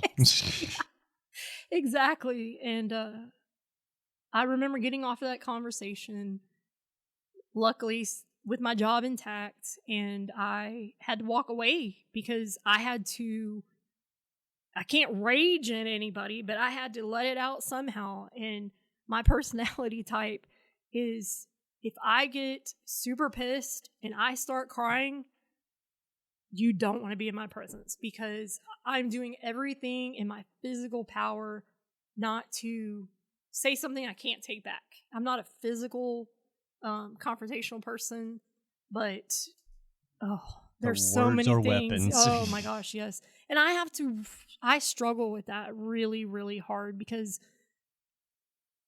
you want to hurt somebody if you've been hurt. And I will say, the way I was raised, my parents raised me to be respectful no matter what. And I was raised religious, Southern Baptist, and that always was something that kept me grounded, to where you don't treat people this way. Even if they treated you that way, you don't do it back to them, because you don't know what their story is. You don't know if they're having a bad day. And it's like, it's really hard to remember that, especially when you have a reactive type of personality. And unfortunately, my kids don't get that filter, and the people that I'm the closest to are the ones that get that unfiltered, shitty me. Sometimes when I get mad, something that I can't say to somebody else in public because I might get arrested or, written up at work or whatever, I hate it. But my kids have seen the crazy, mad, pissed off, like, mom is scary right now, me, and, going through those certain moments, I don't have that regret in me until way after the damage has been done, and then you feel so bad for it. It's like, I don't want to be me anymore. I just want it to be over. I want it to be done, and talking about like suicidal ideation, it's like nobody likes to admit that. And, even talking to a examiner during a CMP exam, during a VA compensation claim, I'm not going to admit that to you. I have kids. I don't want them to be taken away from me because I've thought about it before, and it's like, I try to explain to people that maybe don't experience depression or anxiety. It's like, I don't want to be dead. I just don't want to feel like shit anymore. I don't want to feel worthless anymore. I don't want to feel these feelings anymore. I very much want to be alive, but I don't know how else to take away that depth of emotion. Well, it's like, even with a lot of different pain, I mean, some people have, shoulder pains or whatever pain that you got to deal with daily. And medicine might numb it, but it won't take care of it. You're still going to wake up the next damn morning hurting. And I get it. It's one of those things where you're like, I don't want to be dead. I just don't want to feel like shit. I don't want to hurt. I don't want to get mad at people. And yeah, it happens. It happens to a lot of people, but a lot of people just don't really want to admit it. Yes. And I've seen what it does to families. I've seen what it does to the outside world, as when that happens, when somebody does commit suicide. And it's so, if there's anything that I can do to keep that from happening, whether I like you, I don't like you, whether I know you, I don't know you, if I feel like there's something that I personally can do to make you see your worth or to make you see that this is temporary, I'm going to do it, no matter what. And like, I'm a humongous advocate for getting help, mental health help. Nobody likes to talk about those things because it's a weakness, that we don't like to admit out loud to ourselves. And it's not something we should be embarrassed about anymore. We should take care of ourselves mentally. I'm a Gen Xer, and we look at today's generation as they're a bunch of pansies. They're crybabies. They, it's like they throw up their mental health flag or whatever. When I heard that the military boot camp has stress cards, I was like, what are you shitting fuck? me? Yeah, I could not believe that. Yeah, if you would have said that when I went into boot camp in '93, yeah, you would have been laughed at. Same for me, but we also had drill sergeants and certain NCOs that pushed those lines, because I remember we did a basic in Fort Jackson in the middle of summer. Mm-hmm. They would have us out there doing push-ups on the hot asphalt, yeah. and people had degree burns on their hands, and yep. you couldn't bring it up. You couldn't say anything. Mm-mm. We didn't have no little stress card or cell phone to call mommy and daddy. Yeah. Yeah. Horrors of boot camp. I remember a girl, we got cycled, exercised until somebody puked. Mm-hmm. And you couldn't stop until somebody threw up. And I remember the very first time that happened to us, because we were in trouble for something. And the girl that threw up, they made her lay in it and do push-ups in it. I'm like, really? Like, today you would get in so much trouble for shit like that. But, I can remember another time 2 guys walked through our barracks carrying a freaking mattress on their heads saying, I don't even remember what the hell they were saying. Something humiliating, Mm-hmm. Something to embarrass them. And they had to walk through every single barracks carrying that stupid mattress on their head, saying, like, I'm a piss baby or something like that. I don't remember what they had to say, but, and the whole point was to humiliate them or whatever. You can't do that shit now. And I'm not saying it was right back then, because it wasn't, but at the same time, we got through it. Mm-hmm. You know what I mean? And every little thing didn't stress us out, but knowing now what I experienced back then, I think differently about things. But again, I don't see the Navy as a negative experience for me, even though something traumatic happened. Yeah. And I had a really hard time acknowledging depression, anxiety, didn't even know it was called PTSD, and getting mental health help, because I'm like, I'll just deal with it. And it got to the point where I really thought I was going to take my life.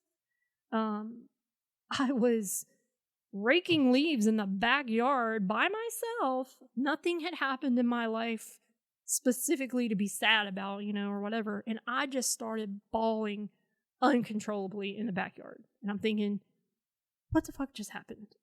And I'm thinking, is it my hormones? Is what's happening? And that's when I finally went to the doctor, because I could not pull myself out of it. And years later, I found out something else about PTSD, is that it's a cyclomatic condition, to where you have peaks and valleys, ups and downs. And for me, I don't know the date of when I was assaulted, but my subconscious knows that date.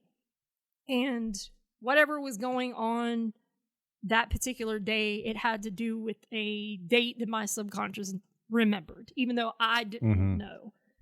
So that's something that I've learned about later on.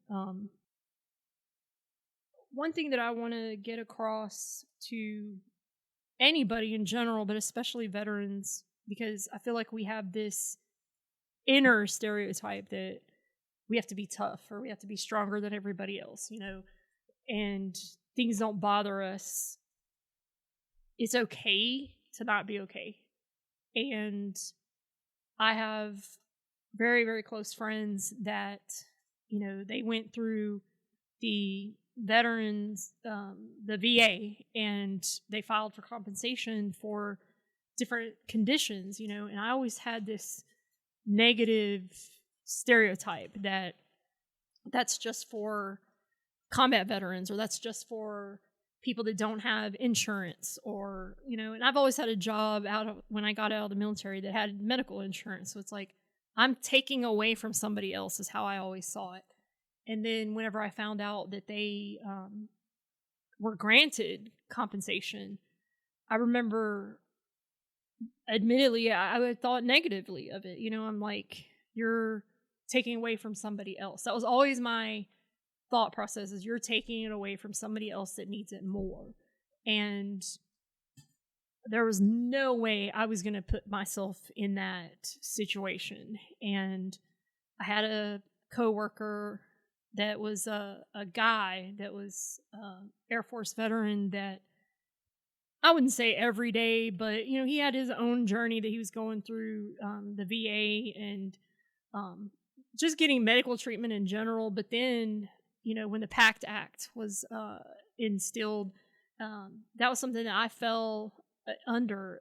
Looking at my DD-214, I have that Southeast Asia designator on my DD-214, so I'm automatically eligible for VA treatment. Whether I have to pay for it or not is one thing, but I could at least be seen by the VA. And I'm like, okay, well, if I'm going to have to pay for it either way, I may as well just use my civilian doctor and my regular medical insurance.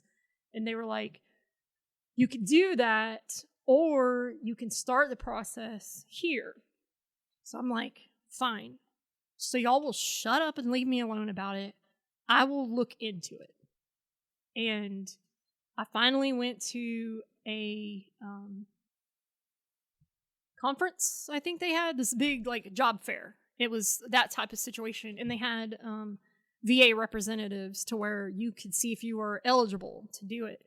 And I'd finally made the decision to get help for the MST, because honestly, I had just recently even learned what's MST, and my closest friend, she was like, it's military sexual trauma. And I'm like, that's just a fancy word for rape, and she was like, not all trauma is assault or rape. It could be other things like coercion and, just so many different situations. And I'm like, but I don't have anything in my record that, because I didn't report it, how am I going to be able to file this claim? And my friend who had already gone through the process had a similar situation, her own situation. And she was like, they look at markers in your record. I'm like, okay, what kind of markers? They're like, if you've ever requested to be transferred somewhere else, if you have shown immediate dip in your evaluations when you were like a stellar sailor and then your performance went way down, or if you had a condition afterwards that could be related to depression, anxiety, just witness statements, even like a buddy statement is what they would call it. Just all these different things. And I'm like, I don't have any of that. But the more I started looking into it, the more I realized I do have that stuff. And I found a folder. And the one thing that I remembered being in this folder, and the only thing I remembered, was my statement that I had written to that admiral when I went to that captain's mass. I knew that was in there because I'd read it more than once since I'd been out of the military, but I literally did not remember anything else being in that folder. And whenever I had finally made the decision to do this, I took everything out of this folder and I started looking through it. And there was like a 5-page timeline that was from the very first day that I met that chief until I had gone to the court-martial to testify against him. It was right up until that point. And my jaw just dropped at all this stuff I've forgotten about, and this is my handwriting, my statements, and I literally started reliving all of that stuff. So I am working at a job that I love now, and I'm working with great coworkers. I've got great supervisors. They're so good at making you feel appreciated and valued. I've never worked for anybody that did that, and they treat their employees so well. And I started doing this VA process. And because I'm doing this VA process, it unlocked Pandora's box in my brain. And I started reliving all of these things. And my work performance went to shit.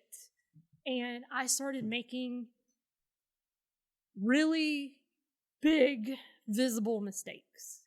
And I couldn't explain why. I couldn't defend myself. Like, why did you do this? You know better. And I could not explain to them what was happening to me because I didn't understand it myself. And I'm like, I am looking at this computer screen. I know what's supposed to be there. I've done it 100 times. And yet I didn't see what was there in front of me that I wasn't supposed to be doing. I still can't explain what happened. I just know it happened. And it was when I was re-experiencing all these things that had happened to me back in the military time. And my job was beyond gracious to me and valued me enough to give me a second chance, to give me a third chance. Because these, like I said, they were highly visible mistakes that they would have been well within their rights to get rid of me and fire me. But they didn't because they saw something in me that I didn't see in myself. And I'll be forever grateful to them for how they handled what was happening to me, even though they didn't know what was happening to me because I didn't know what was happening. And I go through to this conference. My best friend Roxanne, who was there with me back when all of this happened, she was basically holding my hand and took me up there to this conference, and we filed for VA to see if I was even eligible to be in it. I was, and that was what initiated the process. So that Band-Aid got ripped off finally, and now I am like in it. I'm obsessed. I'm like, okay, we're doing this, so we're going to do it to the best of our ability. We're going to do it with everything that we've got. And I'm going to use any and all resources I have. And I had multiple veterans that had already been through this process. Reddit was a humongous source of information when it came to do's and don'ts. You'll save yourself a lot of headache if you filed this and not that. If you word it right or don't word it right. A lot of veterans use ChatGPT. I don't have experience with that. I just used other veterans as my resources. And it helped. And when I filed specifically for my MST compensation claim, I had all of these different things that I didn't know I had to prove my case. And I really think the only reason that I agreed to go through with it is I wanted validation that I want you to acknowledge this happened. We may not have handled it properly, when it happened, but we believe you. And I think that was the bottom line is I wanted somebody to hear me and I wanted somebody to believe me and acknowledge, yes, it happened.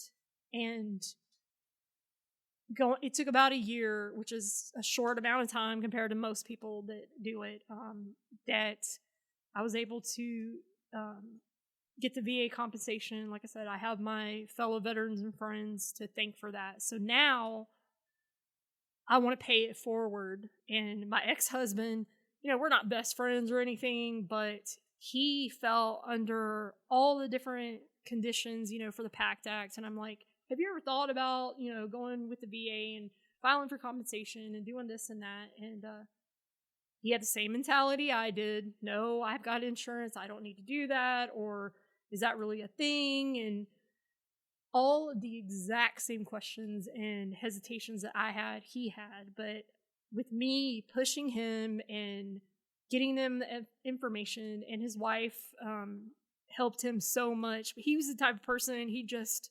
accepted it's the way that it is and there's nothing you can do about it. And during his exams, I would tell his wife, you're not allowed to be in the room when they're doing the exam, but I told her, you make sure that he doesn't blow this off. You make sure that he doesn't downplay what's happening to him. And I think that's the biggest thing, is being 100% honest when you're doing those examinations. Don't lie. I always tell people, don't lie about it and don't exaggerate, but you need them to understand what's happening and how it's affecting your life today. And that's the biggest condition, is how does it affect you today? That's the whole reason we're filing for this compensation. I got pushed into therapy from the VA, or I felt pushed by them. And I was so super hesitant. I'm like, that's for crazy people, or that's for people that can't get their shit together. Like, I'm not reliving that. I don't want to talk about my feelings. I don't talk about feelings to anybody, let alone a stranger. Well, they had me get with a video psychologist, and it was a woman. We did several sessions. I think I did it for 6 months. I hated it the whole time. We only had maybe 1 or 2 breakthroughs, if you want to call it that, but I never felt super comfortable with her. And I had another reevaluation with the mental health department with the VA and talked to the psychiatrist there, and he was like, yeah, I think we need to swap some things up. I think you need to be on different meds, more of this med, and I really think you need to continue the therapy. And I was so, I wouldn't say pissed, I was just exasperated. Like, I don't want to do therapy. How much do I have to explain that to y'all? I don't want to do it. And they were like, I really think it would help you. So that to me is like, yeah, you need to do this. You don't have a choice. And I fought it so much. And finally I was like, okay, if I have to do this, I don't want to do video conference. I want it face to face so it's more personable. And I'm like, I don't really want to go through the VA as far as to the VA facility, because there's not one close by to me. And I don't want to have to take off of work extra time. Okay, so we have a place in Livingston called Serenity House that has everything from interns that are learning to be counselors and licensed psychologists and such, to all the way up to the doctor's degree. And it's literally, $25, $50 to $150 per session, just depending on what you want. And they give you this big long package to fill out, like, tell me what's going on, tell me your history, and yada, yada, yada. And the whole time I'm filling this out, I'm pissed off. I don't want to do it. And it came out on the pages that I don't want to be here. I want to get through this. Like, I don't want to do weekly. And I want to get to once a month as quickly as possible. So I told them my only criteria that I care about was that I wanted it to be a veteran. I was going to request a female, but I'm like, I don't even give a shit anymore. I just want a veteran. And they were like, no problem. Okay. My very first session, I walk in. It's kind of after hours because I didn't have to take off of work because they had late hours, which works perfect for me. And I go to this session, and I walk in the room. It's this really tall, old black dude. And he was like, hey, how's it going? And I remember thinking instantly, what the fuck? Like, why are you giving me a guy, first of all? And he just looks at me. He's like, you don't want to be here, do you? I was like, no, I don't want to be here. He's like, well, every single thing in your package, he's like, tells me you don't want to be here. He was like, I really didn't think you'd show up today. And I was like, I'll be honest with you. I sat in the parking lot for at least 15 minutes convincing myself to come in because I didn't want to be here. He was like, I get it. He's like, let's talk. Okay. He's like, just give me one session. He's like, if you don't want to be, if we don't gel or you don't feel comfortable, don't stay. He's like, I don't want you to be here if you don't want to be here, but I want you to be here if you want to be here. All right, fair enough. And he's like, I have one rule. He's like, I reserve the right to be wrong. Okay. that works for me, and we start talking, and I'm so guarded when I'm talking to him that very first session, and I'm like, okay, genius, explain to me why this one thing is my trigger, that whole kissing thing on, and he was like, well, think about it. He's like, when you're a little kid, like little kid, what is the first thing that you relate to physically as love when you're a child and you don't know anything about sex? Holding hands and kissing. He was like, that's your first human interaction with love, and physical love. And he started breaking it down and going a little bit more into it. And I was like, holy shit. Damn it. I'm like, I've been asking myself this question for 30 plus years because I felt stupid that was the one thing that triggers me every time. And nobody has ever been able to explain it to me. And here we are, session 1. And he, I have that kind of a breakthrough, I guess you could say. And I was like, wow, this guy, okay. He might actually understand. I think I'll come back, and I had to do it, I think, weekly at that point. And I didn't dread it. I didn't hate it like I did the video ones. Just something about it. I just didn't gel with that person. And it happens. It wasn't anything that she did or didn't do. But I think what made all the difference for me was asking for a veteran. Because there's an unspoken thing between veterans that I don't have to explain this shit to you because you understand it. You get it. We could be different branches of the service because he's an Army veteran. I'm Navy. Of course, we got our little Army-Navy rivalry and we poke fun at each other. But I don't feel like I have to censor myself when I talk to him. I don't have to not curse because, he's a superior, he's authoritative person. You don't have to walk on eggshells. I can be me. And what's the point of going to therapy if you can't be yourself? If you feel like you have to hold something back, you need to find a different therapist. And we shouldn't be ashamed of, I have to see a therapist because it's in the past mostly, and I'm one of those people that used to see people as some kind of weakness or deficiency if you had to go to a therapist. I see a therapist. Oh, why? Did your mommy not hug you enough when you were a kid or whatever? We make fun of it because it's embarrassing, but I'm not embarrassed by it anymore. When I used to be, but now I'll be the biggest advocate for somebody getting that kind of help if you need it. And I don't think therapy is bad for anybody, whether you need to be on medication or not. Personally, I feel like therapy works so much better than medication because personally, if I take medication and it doesn't take away the episodes or the peaks and valleys, why am I taking this medicine? There's no reason. But going to this therapist has helped me so much. And, it got to the point where the VA has that little trial period of, we'll say 6 months that they'll pay for it. Well, that ran out and VA is not quick on redoing their paperwork and reapproving certain things. And I'm like, fuck it, I'm going to pay it out of pocket. I don't care.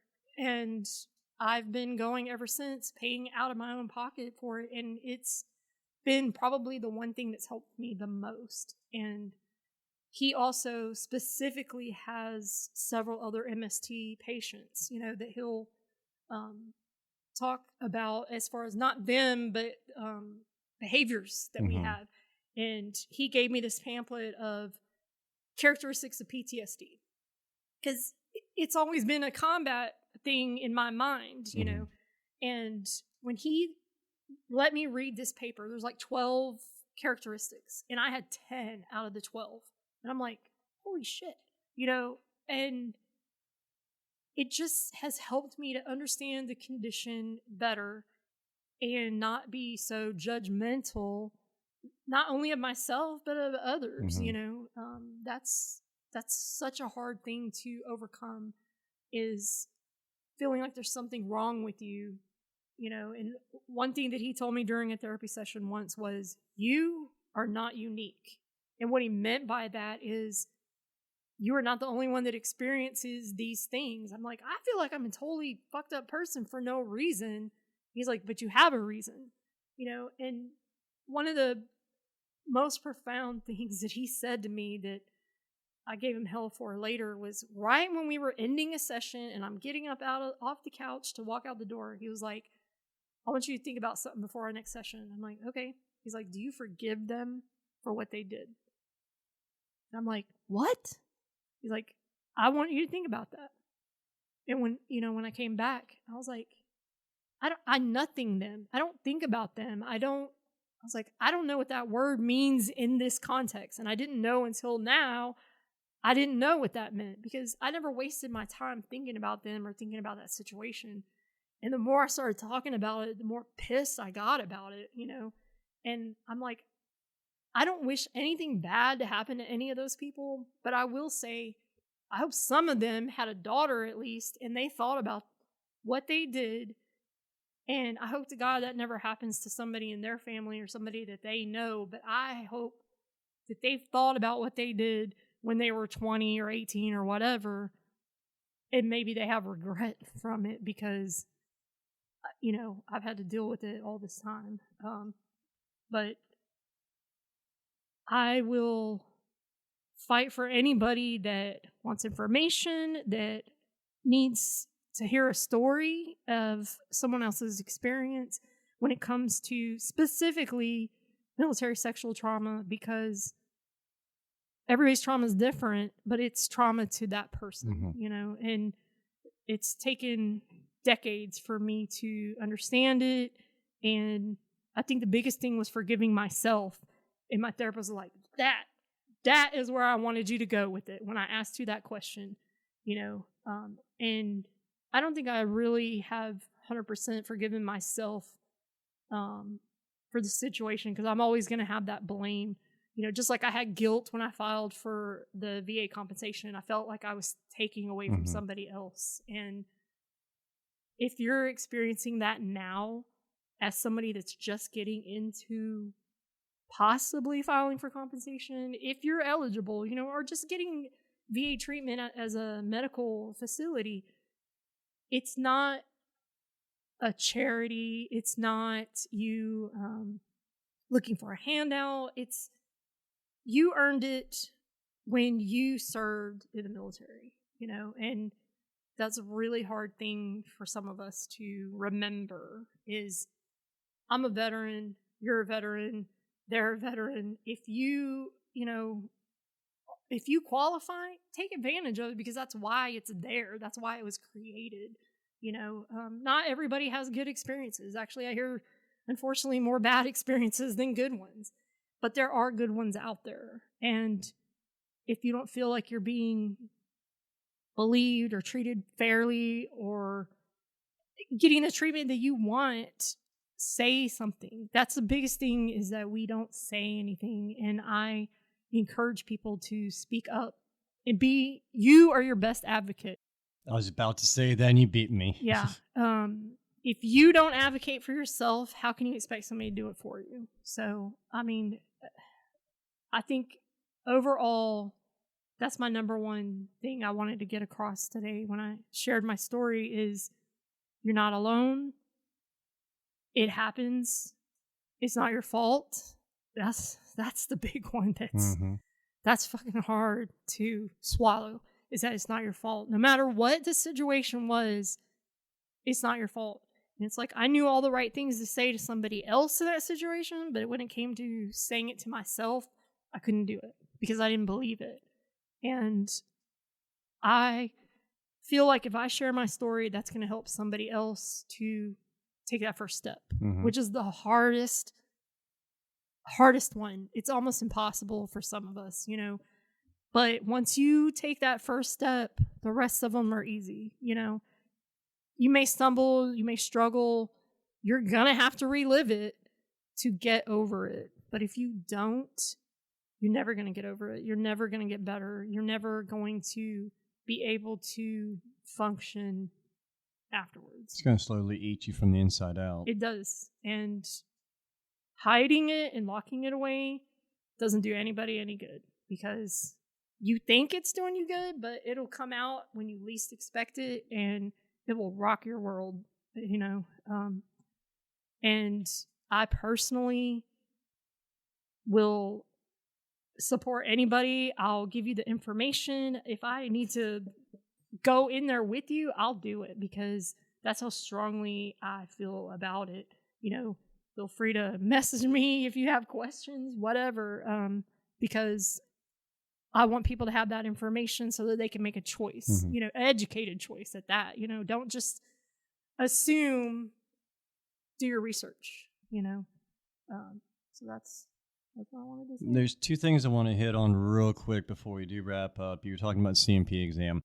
The best way I can describe those, don't lie like you said, don't over-exaggerate, but when you go in, don't hide it. Go in on, it's your worst day. Yes. Your worst day is what they need to hear. Yes. And if they don't hear it and you try to hide it, you're just not going to go anywhere. The second thing is, if you don't have your records or you lost your records from when you got out of the military, the National Military Archive, you can get your records, your DD-214, and whatever paperwork they're willing to give you for free. Yeah.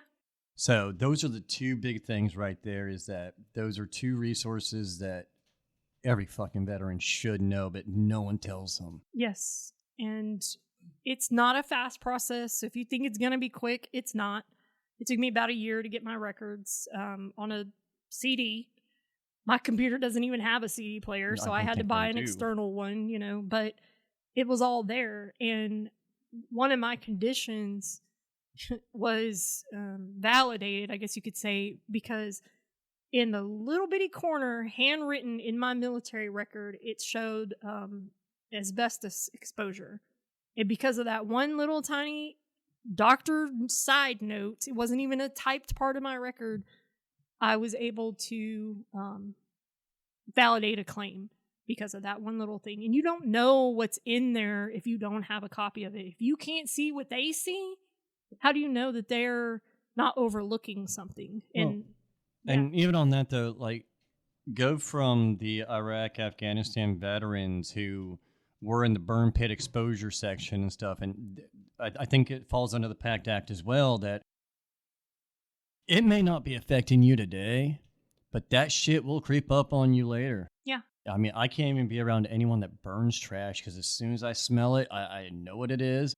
It's one of those triggers, but it also fucks my world up because my lungs are already shot. So exactly. You don't know what your military or your disabling condition today is going to look like 10, 15, 20 years down the road. Exactly. So if you feel you need to claim, do a intent to file first, get that in, and then get your fucking paperwork. Yeah. And again, just like we said before, you are your best advocate, and make sure you do your research. You know, make sure that you give them the exact thing that they need to the best of your ability. You know, you've got to have a diagnosis before you can claim something, which I had been seeing a civilian doctor for anxiety, depression a couple of years ahead of time. That's when I had the breakdown in the middle of my yard when I finally saw a doctor. And so I didn't have a PTSD diagnosis then, because I didn't fucking tell them about what had happened to me. They don't need to know that, in my opinion, you know? So that treatment ahead of time, that was my diagnosis, even though it wasn't through the VA. You don't have to go to the VA for your medical treatment in order to file a VA compensation. That's also another misconception. It helps, but it's not a requirement. Well, it's like Sunny Creek Ranch. We talked about them, and Taylor, one of our other episodes, talked about it. They're set up in a way that you can go there for therapy, and they give your records to the VA to help prove that you're going to the therapy. And one last thing to piggyback on what you said is, no, it is not a handout. No, it's not you looking for attention. It's called a benefit for a fucking reason. Yep. You earned it. Use it. Exactly. So on that note, thank you so much for coming out. I know it wasn't easy. So anytime you want to come back on the episode, more than love to have you. Awesome. Thank you. All right. Thank you. You took a night I can't erase, left silence written on my face. You stole my peace. You but you never took me. I found my name beyond the pain, through every scar, through every rain. You thought my story ended there, but you never